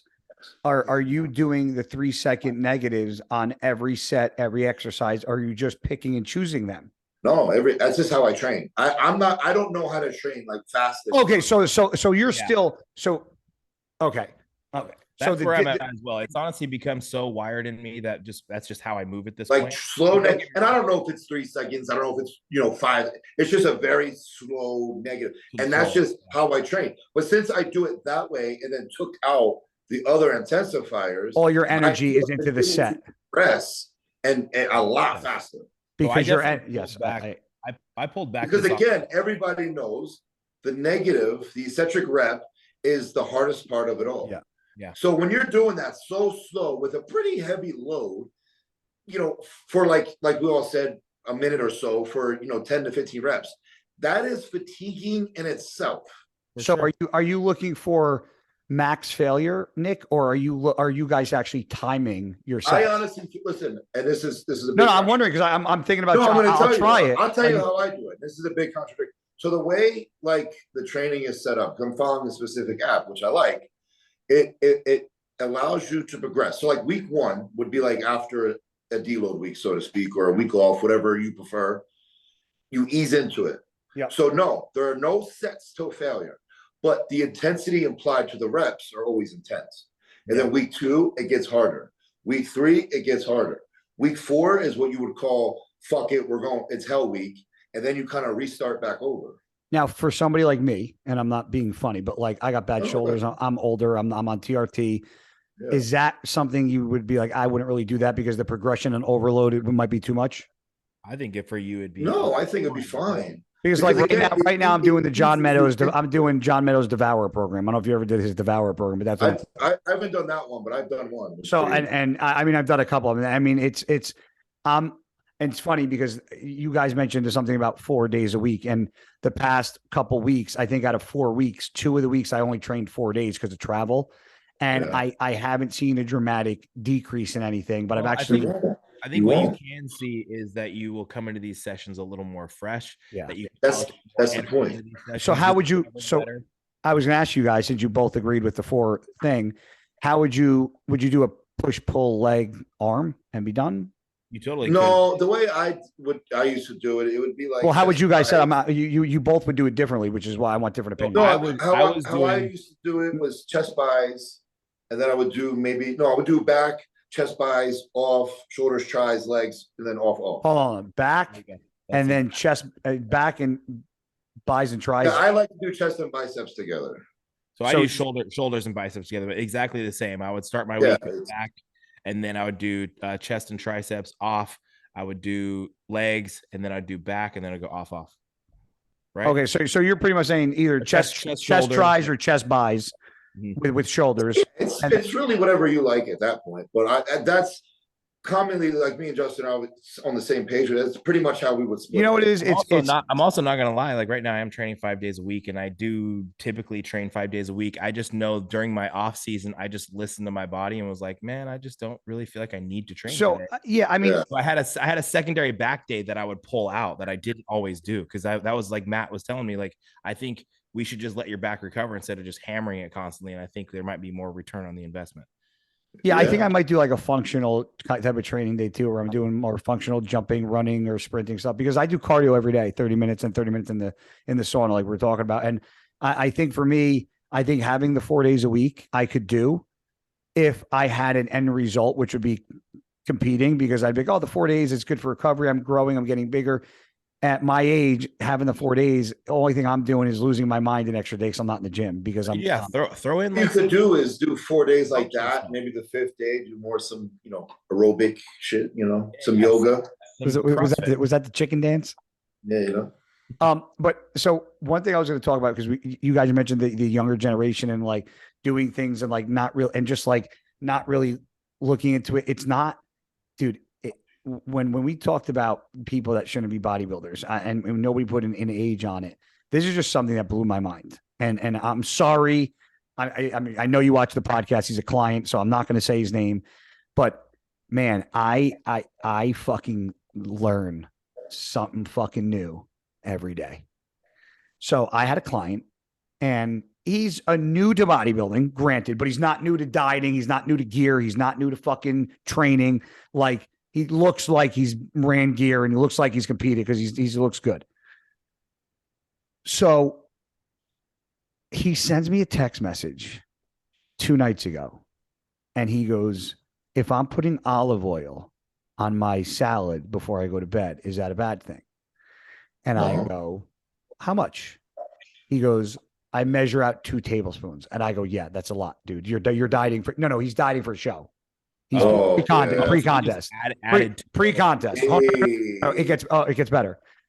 And he goes, so I didn't know if he was lying. And I go, that's a lot of fat, dude. I go, you can't. And he goes, well, I was adding 2 tablespoons to a big bag of lettuce and using it over 3 days. Now, I didn't question him, but anybody knows that if you wet lettuce, it starts to wilt pretty fast. And in 3 days, you're going to have like lettuce soup. Sounds like a pretty easy way of like, no. That was. So I was like, well, so I witted him a little bit. And I'm like, well, okay, well, that's still over 3 days. If you did it equally, which I doubt you measure it, that's still 10 grams of fat. Mm-hmm. And I was like, that's a no. I'm like, I said, since the beginning, I've had a rule, and I've said it to all my clients. If it's not on the diet, don't eat it. If you want to eat it, ask first, and I'll let you know if you can do it. Yeah. So he goes, well, then I guess I should tell you the couple other changes I've been doing. And I'm like, a couple other changes. I get this all the time, dude. Dude, this is the first time I'm like, here. But it made me think, because then after I'm going to tell you, wait. You have no idea. He goes, instead of eating my 7 ounces of chicken before bed, I'm doing and my salad. So his last meal was chicken and a large salad before bed. Okay. He's adding not only olive oil to the salad, he's also eating salmon instead. No. 7 ounces of salmon, which yields almost 30 grams, almost 30 grams of fat. 25 to 28, depending upon opposed to like salmon is eating fat. And then if he's measuring the fucking salad out right, it's another 10. So I'm like, dude, you're surpassing the amount of fat in a day with that meal. And then he goes, oh, well, I guess you don't want me adding in the almond milk and the PB2 and something else to the shake I had before. But I'm like, bro. Oh no! Like, so this is a conversation I had with him last night, and I'm like, bro, this isn't easy.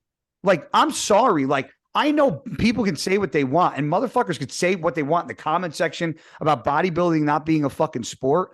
But at the end of the day, I played basketball, football. I ran track. I threw. I did a cheerlead in high school. I threw the fuck. I've done a lot of different things. Bodybuilding is by far, since it's an individualized sport and it's self-induced, there's no team, one of the single hardest things I've ever fucking had to do in my life.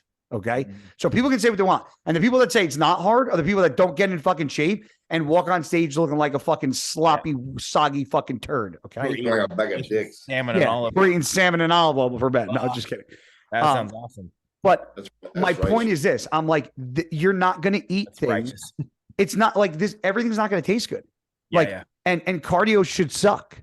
And like, you should get an attitude sometimes and get a little angry and pissed off because you're eating this, and it almost seems unfair that you have to like that's the part of the process. That's what makes you a bodybuilder and makes you able to do it. But you have to fucking you can't like just like where are you just like who thinks water and almond milk are the same thing? Why is salmon and I go, dude, telling me salmon, you're replacing salmon and chicken. Why not just replace it with beef?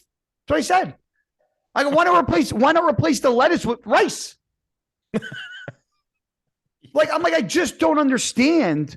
But you said it, Justin. You're like, well, I get a lot of this, and I don't. So no, listen. Part of me makes me think like maybe I need to fucking ask.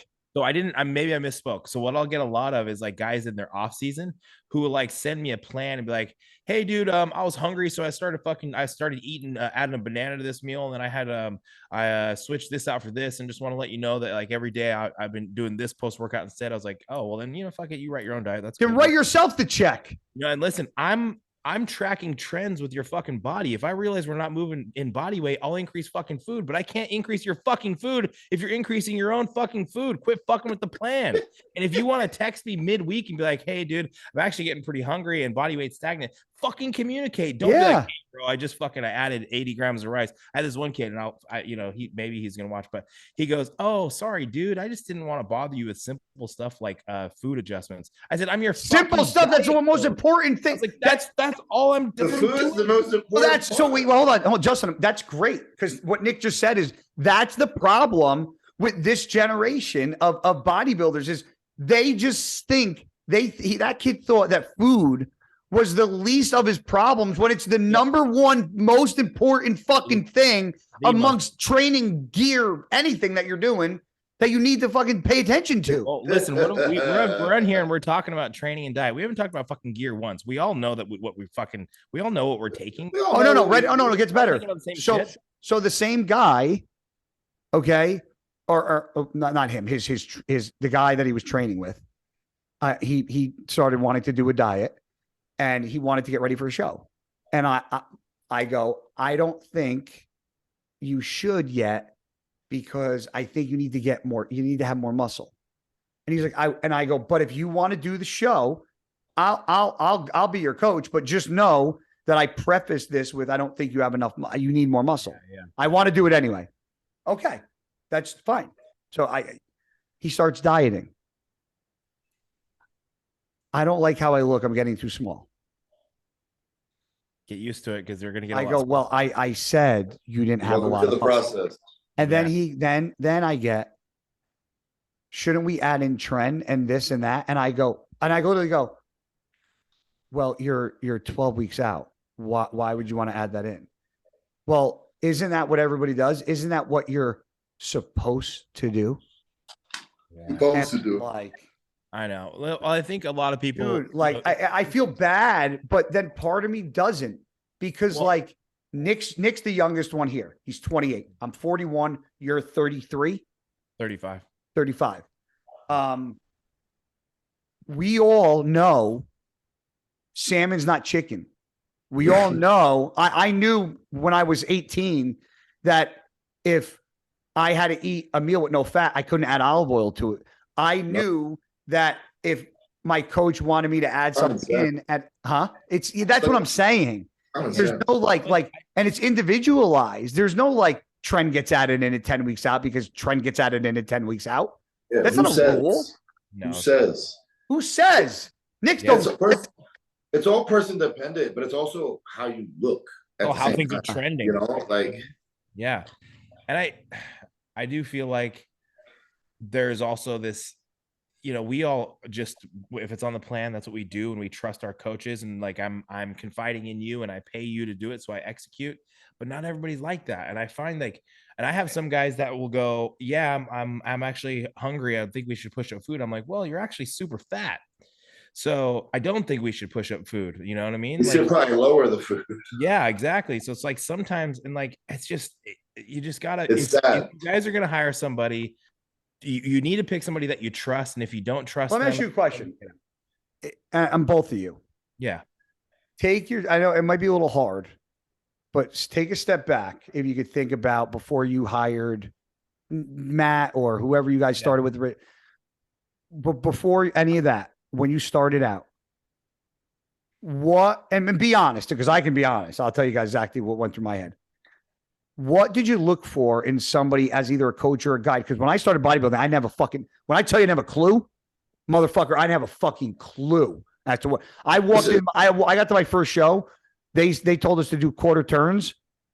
I didn't get taught a quarter turn. I stood there, just stood like this.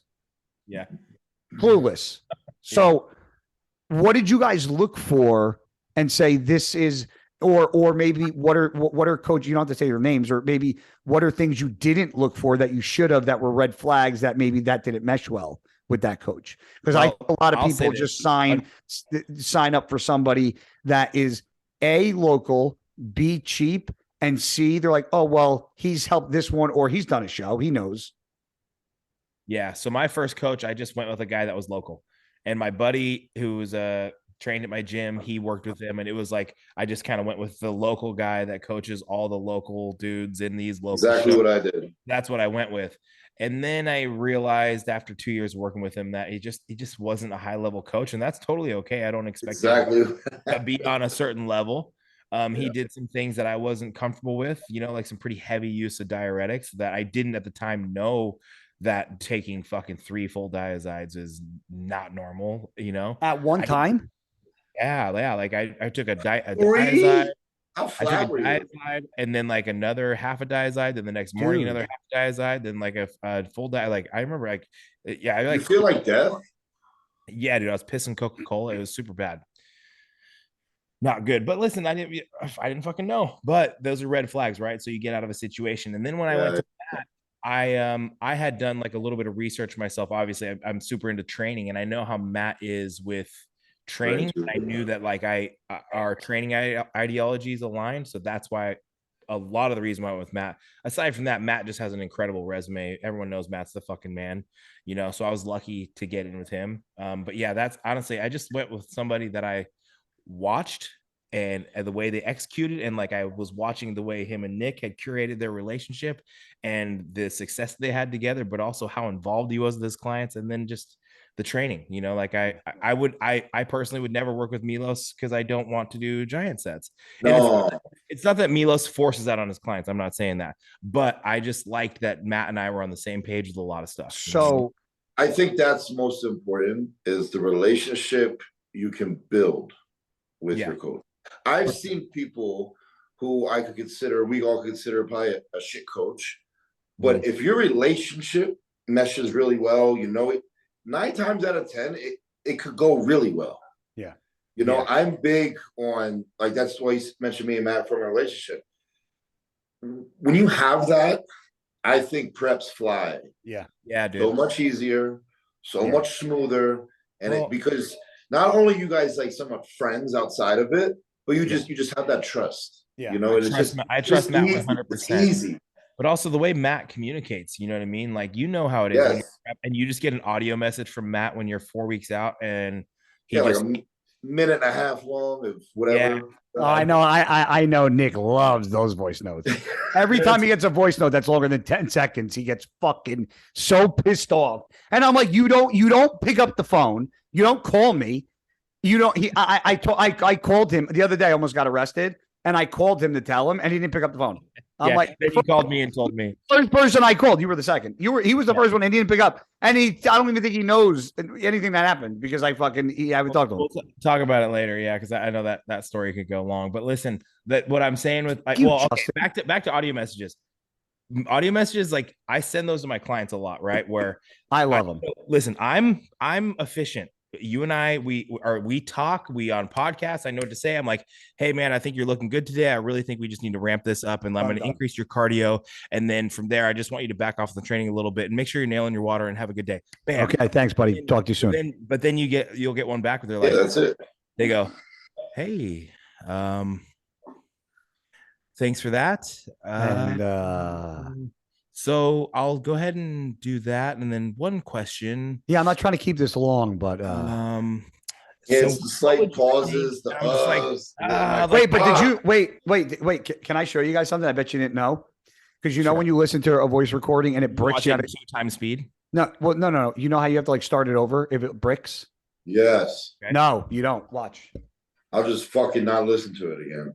No, watch. So what I'm saying is like I can read like a fucking 3 paragraphs in like 10 seconds. So like I sent that audio message because I'm short on time and I'm driving. I listen to them faster. That's usually easier. Sometimes I'm just doing it because I want to communicate with the client and I want to just make sure, hey, dude, I'm fucking here for you. I'm just want to let you know we're on the right track, and it can feel more personal. But sometimes That's I'm like, true. you know what I mean? Like I want to be able to, and I don't mind back and forth. Don't get me wrong. Clients might maybe watching, and when they send me audio message, it's fine. But sometimes you'll get these like 90-second audio messages that all they said was, okay, sounds good. Yeah. Like, Well, Pretty so much. I just sent you guys a voice note, like in our chat. If you hold the voice note down, I didn't know this. See, it opens up to that. I listen to faster. You gotta hold it down. You hold it down. If you hold down on the voice note, it pops open like to that. And then you got this screen instead. So then you can actually toggle it, and you don't, even if it breaks, you can go right back to where you were. Yeah. I see exactly what you mean now. I listen to them faster, and that's usually easier for me. It worked. See, but you can hold, all you do is hold it down. So that's what I do, because then it plays. And then if I fucking put my phone down and the phone bricks, like turns black, I can just go back and slide. I'm like, I was right around here. Yeah. I think audio messages are good. Look at Nick smiling. He's like, oh, now I can finally listen to Guy. I don't always have the I know, now I can be like, this isn't an issue now. I don't always have the ability to give someone a phone call, but I can definitely send somebody like an uplifting audio message, or just like sometimes I've got to chew their fucking ass. Sometimes I got to be like, hey, dude, I really need you to fucking nail it. And sometimes that's an employee. Sometimes it's a client. Like sometimes it's, my wife. I got to really just lay into her and let her know. God fucking damn it, Justin. Dishes weren't done. Just kidding, baby. She's right here. Sorry. Just kidding. I think the octaves in your voice are a big determining factor of how things are delivered and how they're like perceived when they're yeah. And sometimes when you're dealing with like a client that's 4 weeks out, and maybe you just need to let them know that you're on the right track, because sometimes we all get in our fucking head. It's so easy to like look at check-ins like, oh, in our head. Okay, well, I'm so hungry. What?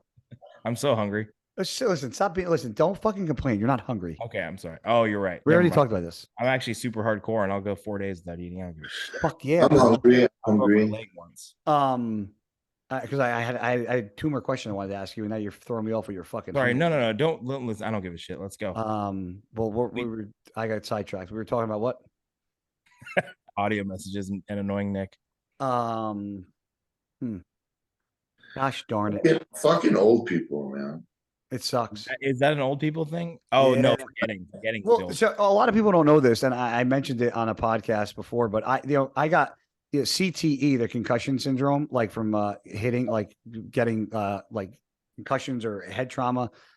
They can't test that the way they're supposed to, because they got to check your brain, and that they can't do that unless you're deceased. So, but I've actually done extensive testing for like inflammation markers and checked, and I have some signs of like fucking my memory is not that good, and I played football for 15 years and I got hit every play, so my memory when I cut people off, and I know people take it sometimes as disrespectful, it's not, because a lot of times, and my doctor picked up on it because we were talking a bunch, and a lot of times in person he'd be talking, we'd have a conversation, I'd get sidetracked for a second, and then I'm like, what the fuck was I just saying? I can't get by, and I'll stop it, and I can't. People are like, oh, you smoke weed. Now this is happening. I started smoking weed 2 years ago. This is way before fucking any of that shit. Yeah. And it sucks, but I have a hard time getting my head back. Like I was just thinking of something specific I wanted to ask you. I got sidetracked, and I can't even get back to where that thought was. Listen, I when I had meningitis, I dealt with a lot of brain swelling. So like the day before I woke up out of that coma, I was scheduled for surgery the next day to have 4 holes put in the top of my head to relieve pressure, and I was going to get a trach put in. So I ended up waking up that next day, and I didn't have a tracheotomy surgery. Yeah, so super lucky. But after that, like I woke up out of that coma, and I struggled with memory a lot. So like it was something that I battled, and to this day I do struggle with like short-term memories, and a lot of stuff that I know that I should remember from my childhood, things like that, just aren't fucking there anymore. Yeah. It's how many times I tell people, I'm like, oh, did I tell you about what happened with blah, blah, blah? And they'll be like, yeah, you told me 5 times, dude. How many times I've done it to you? And I know it's kind of corny, but like I genuinely just can't help it. Yeah. Like it's not something I'm not proud of it. Like I forget my keys, my wallet, meetings. I'll get a phone call at 9 o'clock and be like, hey, we have a meeting at 11:30. I'll be at the chiropractor and be like, how the fuck did I forget I had a fucking meeting? You just told me an hour ago.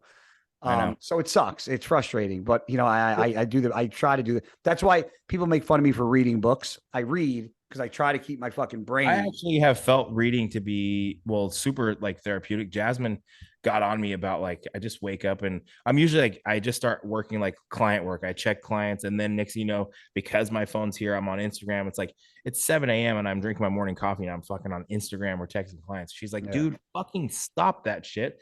And here, read this book. I've read 4 books this prep and I just like I wake up every morning and I read my book. I spend like 20-30 minutes on the couch with my coffee, read my book, don't touch my fucking phone, and it has been so much better for me. We lay down in bed every night, I blaze through like 4 pages and then I'm just so tired, it just puts me to sleep. So I've really found the value in reading, and it's been actually something I'm really starting to enjoy. Maria does the same thing and she yells at me, same thing. I can give you some books if you want, like some suggestions. Honestly, I mean, I've been with Jasmine. Jasmine always reads a book every night before bed, and I would always just like turn on the TV and watch something stupid. Let me tell you something. That's what I do. When a woman, which I enjoy that too. Don't get me wrong. Some nights we're like, hey, let's keep watching our show, and like, you know, I've had a lot of like girlfriends I've dated or exes in the past read, and I think when a girl is intelligent and like is reading and just like doing stuff to just to keep active and just keep her brain like I think that's very attractive. Well, Jasmine is in school. Jasmine's in school right now, and like, what's she going to school for? She just took Spanish just because she wants to learn a new language. So she's like going on. Oh, sure. She's not trying to get a degree. She's just learning. No, that's cool. She just like wants to learn. She's like, I just feel like I want to, like, I just feel unhappy, not progressing, not learning. Like, we're business owners, we make plenty of money, like there's no like monetary. That's so attractive, dude. That's awesome. Yeah, that's such an attractive and then quality. she just takes an art class. So like she does like painting, and like she's super talented. I don't know if you've seen any of her artwork on she's amazing. Yes, I have. Yeah, she's super good. And then, you know, she's not even in the room right now, but she's so fucking smart, dude. Well, it's all right. You can take it when the podcast comes out, like, hey, go to 1 hour and 1 hour and 15 minutes. But she's so fucking smart, and she makes me feel stupid. She makes me want to be better. You know, and that's awesome, dude. That's fucking great, man. That's a really valuable trait in a partner. In itself as a whole, it really is. You know, like I like to. You guys, I get my balls busted because I like to do a lot of different things, and I'm like, you know, I just the more I can do in the little time that my feet are on this earth, the cooler I think life becomes. Yeah, for sure. I envy how like active you are and you're always moving. I think it's a personality trait. I don't think you could even be lazy if you wanted. No, but I enjoy it. Like, you know, and I'll let you go because I know you got to eat. I know you're busy. No, it's all good. But no, I do. I love, you know, and I love just being able to do things like whether it's, you know, sand a mailbox post and get a new mailbox and put it together, or cut grass or do stonework or rip wood off and re-put, you know, you know, it's more so that I just enjoy being outside. Yeah, for sure. But honestly, Guy, I think what a lot of people don't value is like, you know, when you mow your lawn and then you look at it, you're like, fucking lawn looks good. And you're just proud. Look at those lines. Don't get me wrong. I'm not mowing. I did that. I'm not mowing my own lawn, you know, but like, there's just like some stuff that you just like, when you take pride in it, it feels good. And like, you should be doing these things that are, you know, difficult that you can take pride in. And it brings value to your day that I don't think you'd have otherwise. No, and perspective, like we talked about, like you're not always going to be able to go swing a fucking hammer. You're not always going to be able to go outside and work hard and sweat, you know. So like, get out and do your thing. Listen, man. if life does it, you know, we go through life thinking that there's phases, right? You're born, you go to school, you go to college, and then you fucking you get a job, you go to work, then you retire, and then you die. Like that's the fucking that's when you were brought up, right, in school. That's how it goes, right? Yeah. But, you know, I always look at it like there will be time for me to sit on the couch and watch TV and hopefully be with my wife and enjoy those times. But if I try to rush that, right, or if I try to have that part of my life now, then to me, I'm losing a lot of parts to my life that what I'm not going to be able to do, that I can do now. I talked to her about that. Like, Right now, it's like a lot of hustling, a lot of work, a lot of like, and a lot of the traveling is just about bodybuilding, and we're just like constantly on the move doing stuff. And I'm like, when we're late 40s, early 50s, I said, we're gonna fucking be able to live it up.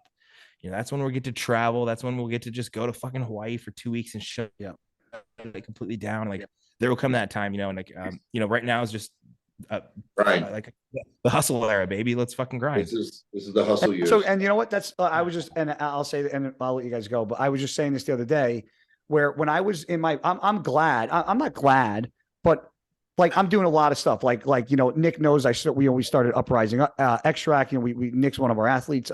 We just signed Logan Franklin that got announced today. Awesome.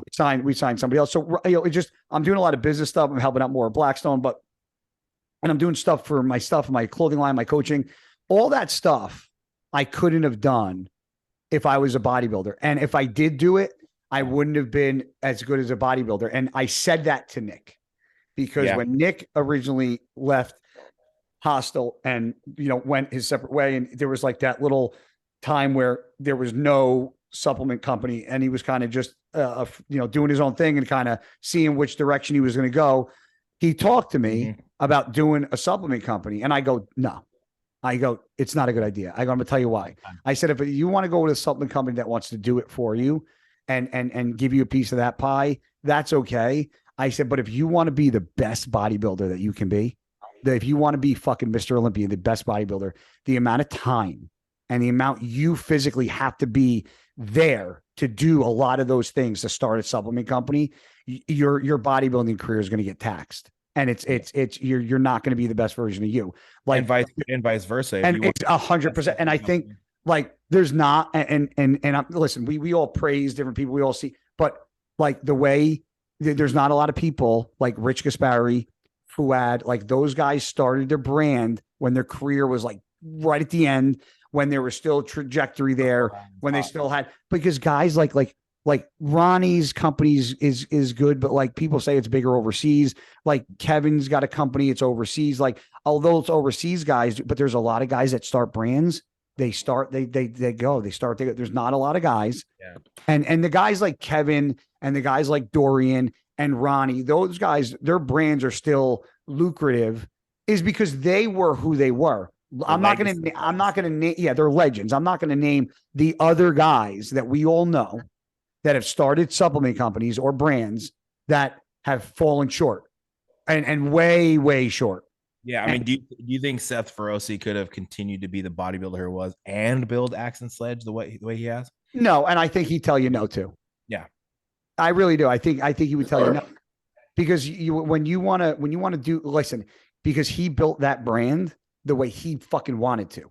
Yeah, for sure. He didn't build that brand the way somebody else wanted to. He didn't build that brand around somebody else's parameters or blueprint. He built that brand around the way him and Bob, his business partner at the time, or still business partner, the way they wanted to. And I think that's the most important trait of the entire thing. And I think that's what makes it special when you're able to build the brand and build it the way you want to, not with your back against the wall saying these are the parameters in which you have to abide by to build a brand. Mm-hmm. Yeah, for sure. I don't think Seth Feroce would have any compromise. I think that he's the kind of guy that's going to build the brand he wants. He's one of my favorite humans. I love the guy. He's I don't know him personally or anything, but I admire the hell out of him. He's great. Yeah. So, well, listen, how many weeks out, Justin, before we go? Shit, tomorrow makes 5 weeks, dude. 5 weeks out. Let's go. Yeah, crazy. Got to start getting these sunken in. So question. Mm-hmm. Important question. Most important question I've asked you all day. Okay. Is the facial hair staying for the competition? Is the facial? No, I'll shave down for sure. You're such a bitch. Yeah, I'll go fucking clean cut. Nothing. Clean it up, baby. Clean it up. Nick, you sure. Did you walk on stage with one? Never. No, right?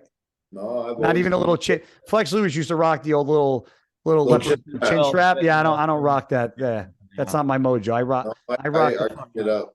I always go nice and fucking tight.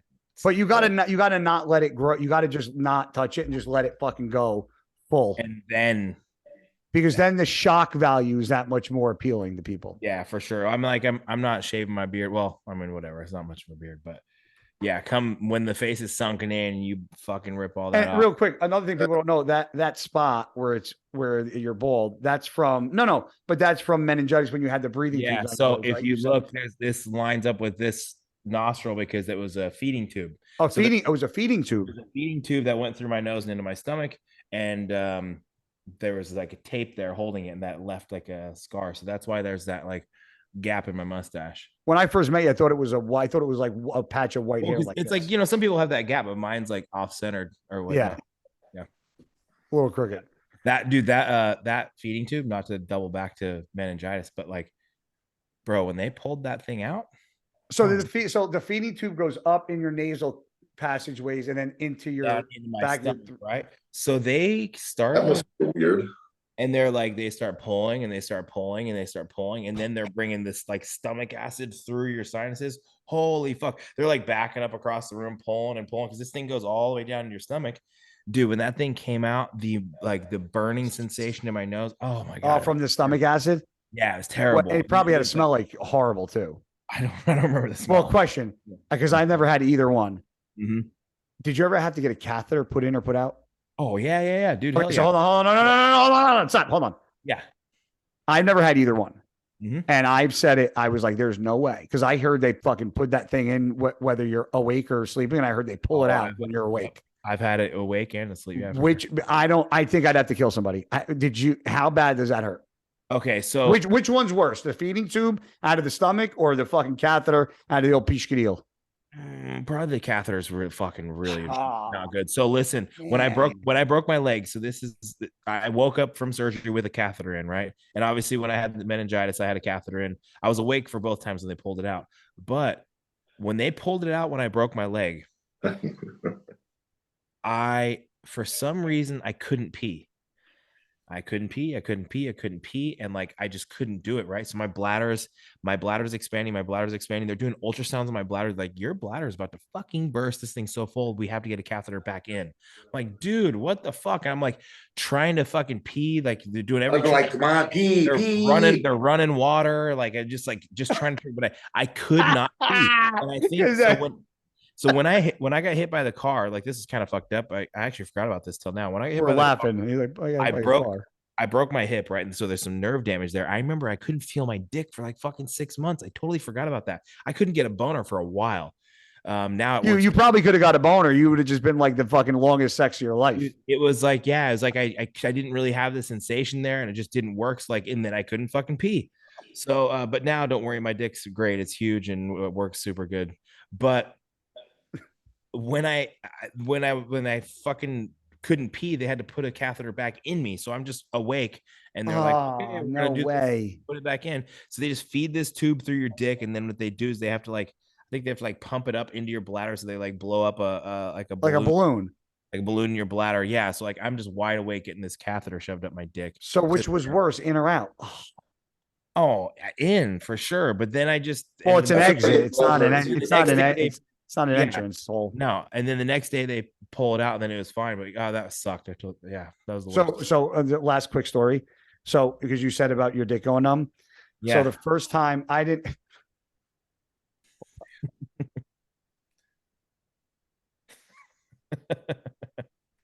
What's up, Pops? My dad just walked in and sat down, and he got hit with the fucking numb dick. Our dick's going numb. Yeah. So my grandparents, my mom's mother and father lived in a 2-family house. Me and my cousin rented an apartment, the second family above, and we were there for about 2 years. And I'll never forget. I don't obviously I wouldn't say who it was, but I don't remember which girl I was dating somebody at the time or whatever. And we both had like our box of rubbers in the room. Like, I had my box, he had his box, but he got like he had like a box that he just threw like random fucking ones in, like whether he got like some free ones or he had like leftover ones. So one day, I forget what it was, I went in there and I fucking just put my hand in, and I needed a rubber, and I grabbed the fucking condom. I put the condom on, and I'm fucking went to work, did my thing. And dude, all of a sudden, like I fucking finish, I wrap up, and I go to the bathroom, and I'm fucking going to pee. I'm staring at my dick, and I'm like, I can't feel my dick. Like, my dick's not working. And then I couldn't feel my dick. Bro, I'm like sitting there going, Holy shit. Oh, it was a numbing. The numbing condom? I thought I had some weird STD. When I the tell you, condom. bro, I couldn't. I'm looking at my dick going, are you attached to me? Like, are you attached to me? Because I can't feel you.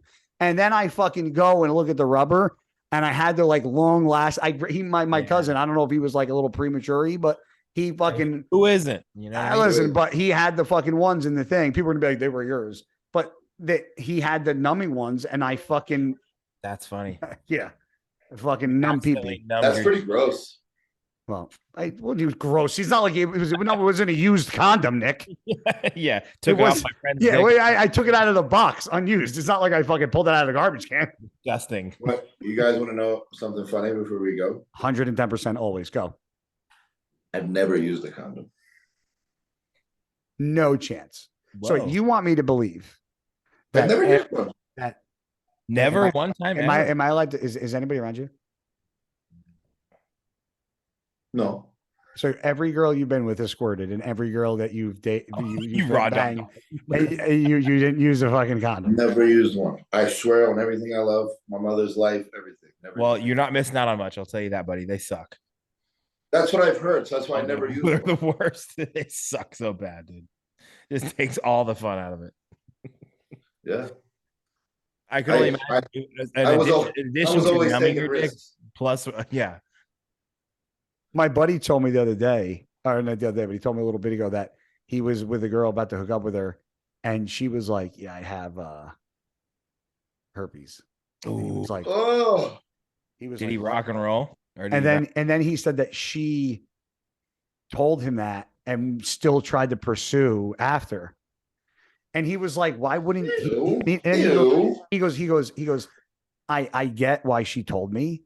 He goes, I respect it. He goes, that's ballsy. I go, why? He goes, I don't know. He goes, I feel like if I had it and I didn't have and I was on a pill and didn't have a breakout, he's like, I wouldn't. He goes, I don't think I'd say anything. Yeah, but then eventually, let's just say it turns into something, and then like you fuck him 5 times, and you're like, hey, I just gotta let you know I had herpes that whole time. Like, fuck, dude. And then I would lose my mind, bro. Yeah. Then what kind of foundation is that? Like, kudos to her. Yeah, that's crazy. Because that would be I think the honesty. A tough one. So that happened. I have AIDS. That's a little different. That's worse, bro. It's a little different. One where I might get a pimple pop up here and there, and one where I might die. It's a little different. Yeah, you're gonna die, bro. But, yeah, both suck. Yeah, there's never been a case of herpes killing anybody. Nah, maybe very aggressive herpes. So there was a girl. I can't even say what state I was in. It wasn't Jersey. I went to guest pose. I was there. I had a training session after with a group of people. There's a group of people there. There was a girl there. We go through the fucking train. So she's making comments to me as we're doing the group training. I'll say that. I know I said this 3 times. I'll let you guys go. But I made a comment to her, and I go, "You got a little. I go, you're being a little mouthy for somebody that's wearing a fucking wedding ring. Because she had a wedding ring on." Mm-hmm. So she stopped making those comments because she was making like sexual comments and hooking up comments and foot sex comments. So I went out to eat that night with the owner of the gym, his wife, his kid, a couple other people, not her. So I get a DM and she's like, "Hey, I just want to say, like, I'm really sorry about the comments. Like, I don't want you to take offense to them." She's like, "I just find you really, really attractive, blah, blah, blah, blah, blah." And she goes, "I'm in a really sticky situation with my husband. We're going through a divorce," or she seemed like we're going through this and we're going through that. And she's like, "We're separated." And I'm like, it's cool. And then I was like, let me just fucking shoot my fucking see what happens. And I go, she goes, but if I wasn't in this situation, she goes, I would have jumped on top of you in the gym. And I was like, well, this is where I'm staying. This is my room number. I'm out to eat. I'll be back at this time. If you want to come by and stop by, just I said the door will be open. Go back to my room. Blah, blah, blah, blah. I get ready for bed. I fucking unlock the door. I'm like, I wait an hour. This girl doesn't come. And I'm like, I'm literally about just to go to bed. But she told me she was out and she was, at a bar. So dude, like 2 something in the morning, this chick comes, fucking chick walks into the room. And I'm like, there's no fucking way this just happened. So she walks into the room and she pulls up the fucking, how every hotel has the little desk with the chair. So she pulls up the chair and she sits next to the bed. If you guys are the bed, she sits in the chair and she's like, How's your night? And I'm like, bitch, do you think it's 2:30 in the morning? I want to have a fucking detailed conversation. Like, if you're coming here 2:30 in the morning, it better be to do the fucking brown chicken. Fucking go. And that's it. So she goes, can I use your bathroom real quick? I'm like, yeah, go to the bathroom. So she takes off her jacket, throws it on the fucking counter or on the desk, goes to the bathroom, comes back. Yeah, she's like, I just fucking blew your bathroom up, boy. Yeah, I'm out of here, dude. And then, but so she gets into bed. So she gets into bed, and I'm like, oh, okay, this is what we're doing. So she starts fucking like making out with me and this and that, blah blah blah blah. And then she fucking sticks her hand right down south for fucking the south of the border. So then I'm like, okay, I'm like right in the butthole. And I'm like, all right. I'm like, this is happening. This is fucking great. Like I never had something like just walk in my room, like, yeah, I'm here. And dude, she's like grabbing my hand and she's like, wait. And I'm like, what's up? She's like, I have to tell you something. I'm like, okay. She's like, I don't want you to get fucking, I don't want you to freak you out. And I'm like, this bitch tells me, I'm like, this bitch tells me she's a dude. I was like, I'm going to fucking lose my mind. That's the first thing I thought of. Like, she's going to say, because she stopped me from putting my hand down her pants. And I'm like, I pray to God that the story that I'm going to tell my friends doesn't involve a penis under your pants. So she's like, and I'm like, what's going on? And she goes, I have herpes. And I was like, and I go, you hit on me in the gym. You send me a DM. You willingly show up to my hotel room. You get in under the covers. You start hooking up with me to then tell me you have herpes. You know, dude, wouldn't you just avoid the entire complexity of the situation and just not have shown up to the hotel room? It's a pretty elaborate plot and scheme to end up there, but it's like in the long run, like, fuck, what do you do in that position? Do you include it in the DM, just knowing like, oh, I'll just tell this guy I have herpes, he'll never talk to me again? Or do you try to pursue something like, I'm just trying to empathize with somebody in that situation? I think if this is somebody that, and I respect, like, there's actually a level of respect. 100%. I'm not discrediting that at all. What I'm saying is that it's not like somebody that like I met in Jersey that I'm going to be hanging out with and seeing. Like this was, I had to take a plane there.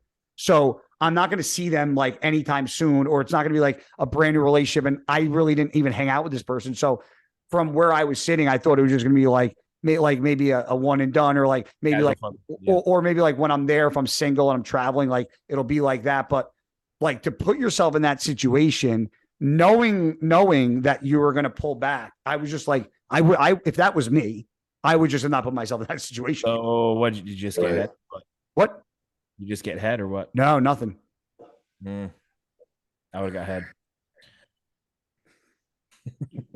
But I'm pretty sure that yeah, I know. I think the only difference is like the one's in your mouth and one's down south. But I think if you have the one in the mouth and a chick gives you a fucking BJ, that's genital at that point. It's one half a dozen the other. So what a crazy world we live in, huh, guys? Yeah, dude. Nuts. Nuts. Nuts is right. Well, nuts is right and herpes is wrong. So on that note, we will end this fucking podcast song. Hey, I also want to say I had a lot of fun with you guys. Can we do this more? Yeah. No. Okay. I want nothing to do with you. Yeah, nothing to do with you. Okay. You just I tried. Yeah, dude. I'm glad. I saw Nick look up, and I'm singing a herpes song, and Maria walked into the room.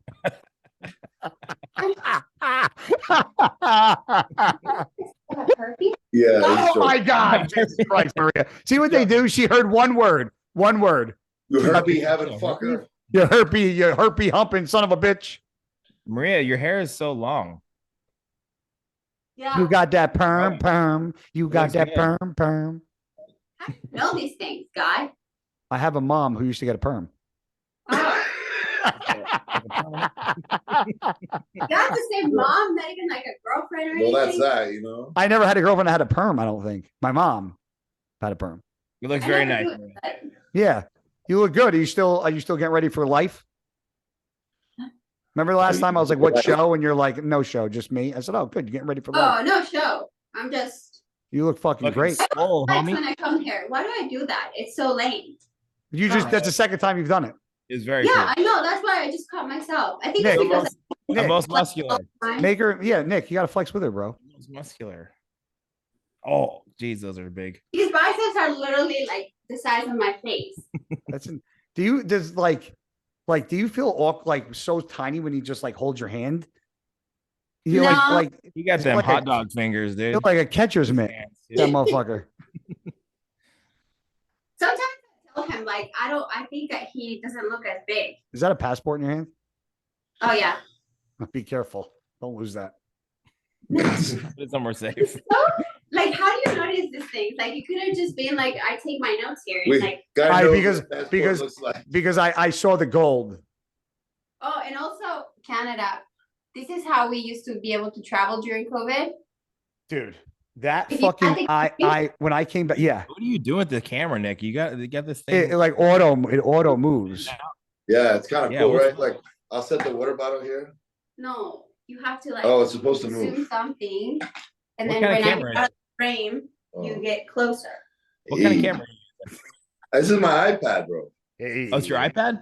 Yeah. Fuck, what were Pretty you just high-tech. hold on. We were The talking about vaccine. We were talking about the passports. when I God, came back getting- from Fuad's show, that fucking that passport line from Toronto to get into the States, because I guess they do it there. And somebody said was the worst customs line I have ever been to. It's usually long as fuck. Canada doesn't mess It around. was fucking insane in Mine Toronto. wasn't bad at all. I was just there last week. It was chilling. Oh my god, yours wasn't bad. No, I must have got lucky.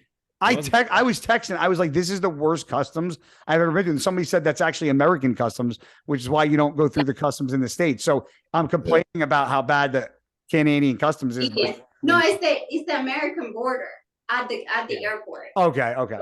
That's why they ask you about like everything. It's- But the officers literally ask you everything, They don't ask me much. which is pretty ironic. They don't ask me much. They ask me if I'm This bringing dude like definitely stuff. has drugs I'm on like, him. what? Yeah, because they probably think you're hoarding all the fucking drugs for him. Yeah, you're a Most mule. of the time when I go Fucking through drug it, mule. they know who I am, so we kind of have a convo. Oh, Like, that okay, he's see you. famous. I knew you. Quite I'd be cool. like, Oh, it's And the I was- mutant. Bring him through. Yeah. No, when I was driving Oh, I know who you are. from Florida to into Canada again, when I went to Florida to I drove, I came back and they're like, "Where'd you go? Who's your boyfriend?" Because they ask you all these details. Where did you meet him? So I was like, "Oh, he's a pro bodybuilder." He's like, "Oh, what's his name?" pro athlete. Walker. Never say pro bodybuilder. At pro athlete. Okay, well now he was like, I said Nick Walker, and he's like, "Oh, that's so cool." And then he's like, "Go ahead." Like See? he asked me some questions about him, and he's like, "Go ahead." So I was barking in the Damn. back. I was like, "They're gonna ask me for papers for her." I'd be like, Nick, I'm going to take you in the back and check your Yeah. bags, and we know what you're going to have. You either follow me, give me a fucking free diet and protocol, and then some shirts, and I'll let you go. I'm like, check my bag, bitch. You're just so That shit is empty. yeah. It has to. You don't want to be banned. No, That's the No. worst thing. I don't take that risk. No, because then you can't do shit for anybody. No. Nice seeing you guys. Take care Always of a that. pleasure, Maria. Be good, honey. All right. Well, Justin, we've never had officially you on the podcast. I know we've talked about it many times, and Yeah, it's fun. I had fun. you've grown. You have grown to be one of my favorite people in the industry, not just as a bodybuilder, but as a person. And it's Thank my pleasure to have you on the podcast. And me and Nick, we have fun doing this. We started off just being me and him, and as time went on, we just want to include the people that we like and people Yeah. that we are close with and have conversation with. And now that you're on HD with Nick was like, let's have fucking Justin on. So Yeah, it's perfect, dude. You it guys know perfect that. sense, dude. I love you both, man. You guys are both close friends. Yeah, we should do this again. I feel like this Yeah. is a good dynamic here. This is Yeah. fun. It was Yeah, good. we gotta because so everybody knows it was me, Nick, and Seth were trying to do something, and then Yeah. fucking that Trujillo got the fucking he got Exiled band. exiled from Got the Persona non axe. grata. yeah. So we definitely have to think of something to do. So we got to but yeah, this is definitely something and you two are the two guys that I always meshed very well with when we were on Bro Chat and stuff. So it's pretty cool that it came full circle and we're able to do more podcasts together. And sure. Well, I think cool honestly I think more people need to be doing this, you know what I mean? And I think a lot of people have this misconstrued idea that you need to choose one podcast over the other, or viewers are loyal to this one over that. I'm like, man, I think this bodybuilding industry is so fucking small. Let's elevate this thing. People don't realize like bodybuilding used to be on national television and now it's not, you know what I mean? So I think the more times that we can show our faces and we can communicate with the audience, and the more brands that start doing podcasts like how HD, and we plan on doing one with the Pure Muscle Radio. Ron and Dusty, they're doing it's just bodybuilding. Fuad, obviously, like more people that start doing this, I think we can help elevate the industry and we can help elevate the athletes, and we can just start bringing more eyes, and there's so much value to it that I wish more people would be just kind of open to the idea or supportive of other people doing it. It's just a good thing, and I think we're on the right track here, so I'm excited. I think somebody said it to me in the gym the other day or a couple of weeks ago. I think I'm going to mention it on the podcast to Nick, was that when I started the podcast, I was getting some slack, and well, one of the things that was said, people were like, well, it's a podcast. There's so many podcasts like that. Like, what's the difference of your podcast or a Bro Chat or your podcast or, fucking Straight Out of the Lair. And the difference is that what I've learned doing this, because, I'm on here and obviously I'm the talker. So I get looked at as the host. I bring out a different side of Nick. Nick's the side that I bring on of Nick Walker is not the same side that Nick's on other podcasts. No, and just like it's just a different. So it's almost like depending upon the friendships and how close the friendships are per person, depending upon where that trajectory of that podcast goes. And you could be on my podcast, a podcast with HD Muscle, a podcast with Fuad, and a podcast with, let's say, Muscular Development. We'll get 4 different Justins because of the relationship you have with those 4 different people. You'll get the same person, but you'll just get like 4 different perspectives. Yes.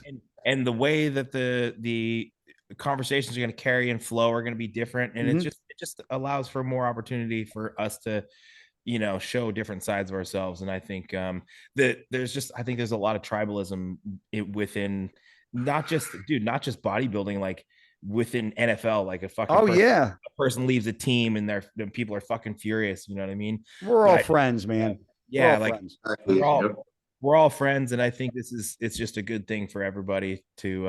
I want to see more people on podcasts. I'm a consumer, like I watched Bro Chat like every episode before I was even on it. You know what I mean? So as a consumer, I was excited when you started your podcast and when other guys are doing this. So. It's a good thing. Yeah, we're definitely gonna do more of this, and we're definitely gonna have you on more often. And I think Nick can agree that we're both big fans of you, bro. And we appreciate you taking your time out. We appreciate Jasmine allowing you to be on this for that long and fucking interrupting your day. Man, I'll say this publicly: you were my dark horse this year, and I'm still holding strong to. I have a very good feeling that this year I will be not only watching Nick on stage at the Olympia amongst other people, but you will be right there with him on that same stage. So I'm super excited to be going to that show this year and watch you guys battle it out, and hopefully in the same call out. So, just again, thanks to everybody that's coming on Mutant in the Mouth, me and Nick. We're getting some backlash because we're not super on this every week, and with Nick's schedule lately and my schedule, sometimes it's hard for us to connect, but we are doing our best. We hired some people to make sure that the podcast things are getting put out in a timely manner, and the reels are getting done for you guys. So we are doing stuff on the back end to ensure that this podcast is not going anywhere, and that we were going to be pumping out as many episodes as we possibly can for you guys. And some weeks are going to be much more busier than others, but be sure. I know everybody's like, oh, we miss you on this podcast, or why aren't you on this podcast? Listen, you got me and Nick. If you guys want me and Nick and our podcast, you guys know where to find us. Like this is our thing. We are not going anywhere. Sure, we'll be on other podcasts from time to time, but if you guys want to support us, then you fucking hit subscribe to Mutant in the Mouth, because that's where we'll be. Right. That's where you can find us. And that's our home moving forward. And, we have a great time doing it. We appreciate each and every one of you guys for your support for the podcast. And, Justin, always a pleasure, bro. I love you. Thanks for having you on our podcast. And, if we don't have you on, which I think we will, but if we don't, God forbid, before your show, good luck and kick some fucking ass, dude. Thank you, buddy. I appreciate it. Love you guys. All right, guys. Bye, bro. All right. Assalamu alaikum. Peace.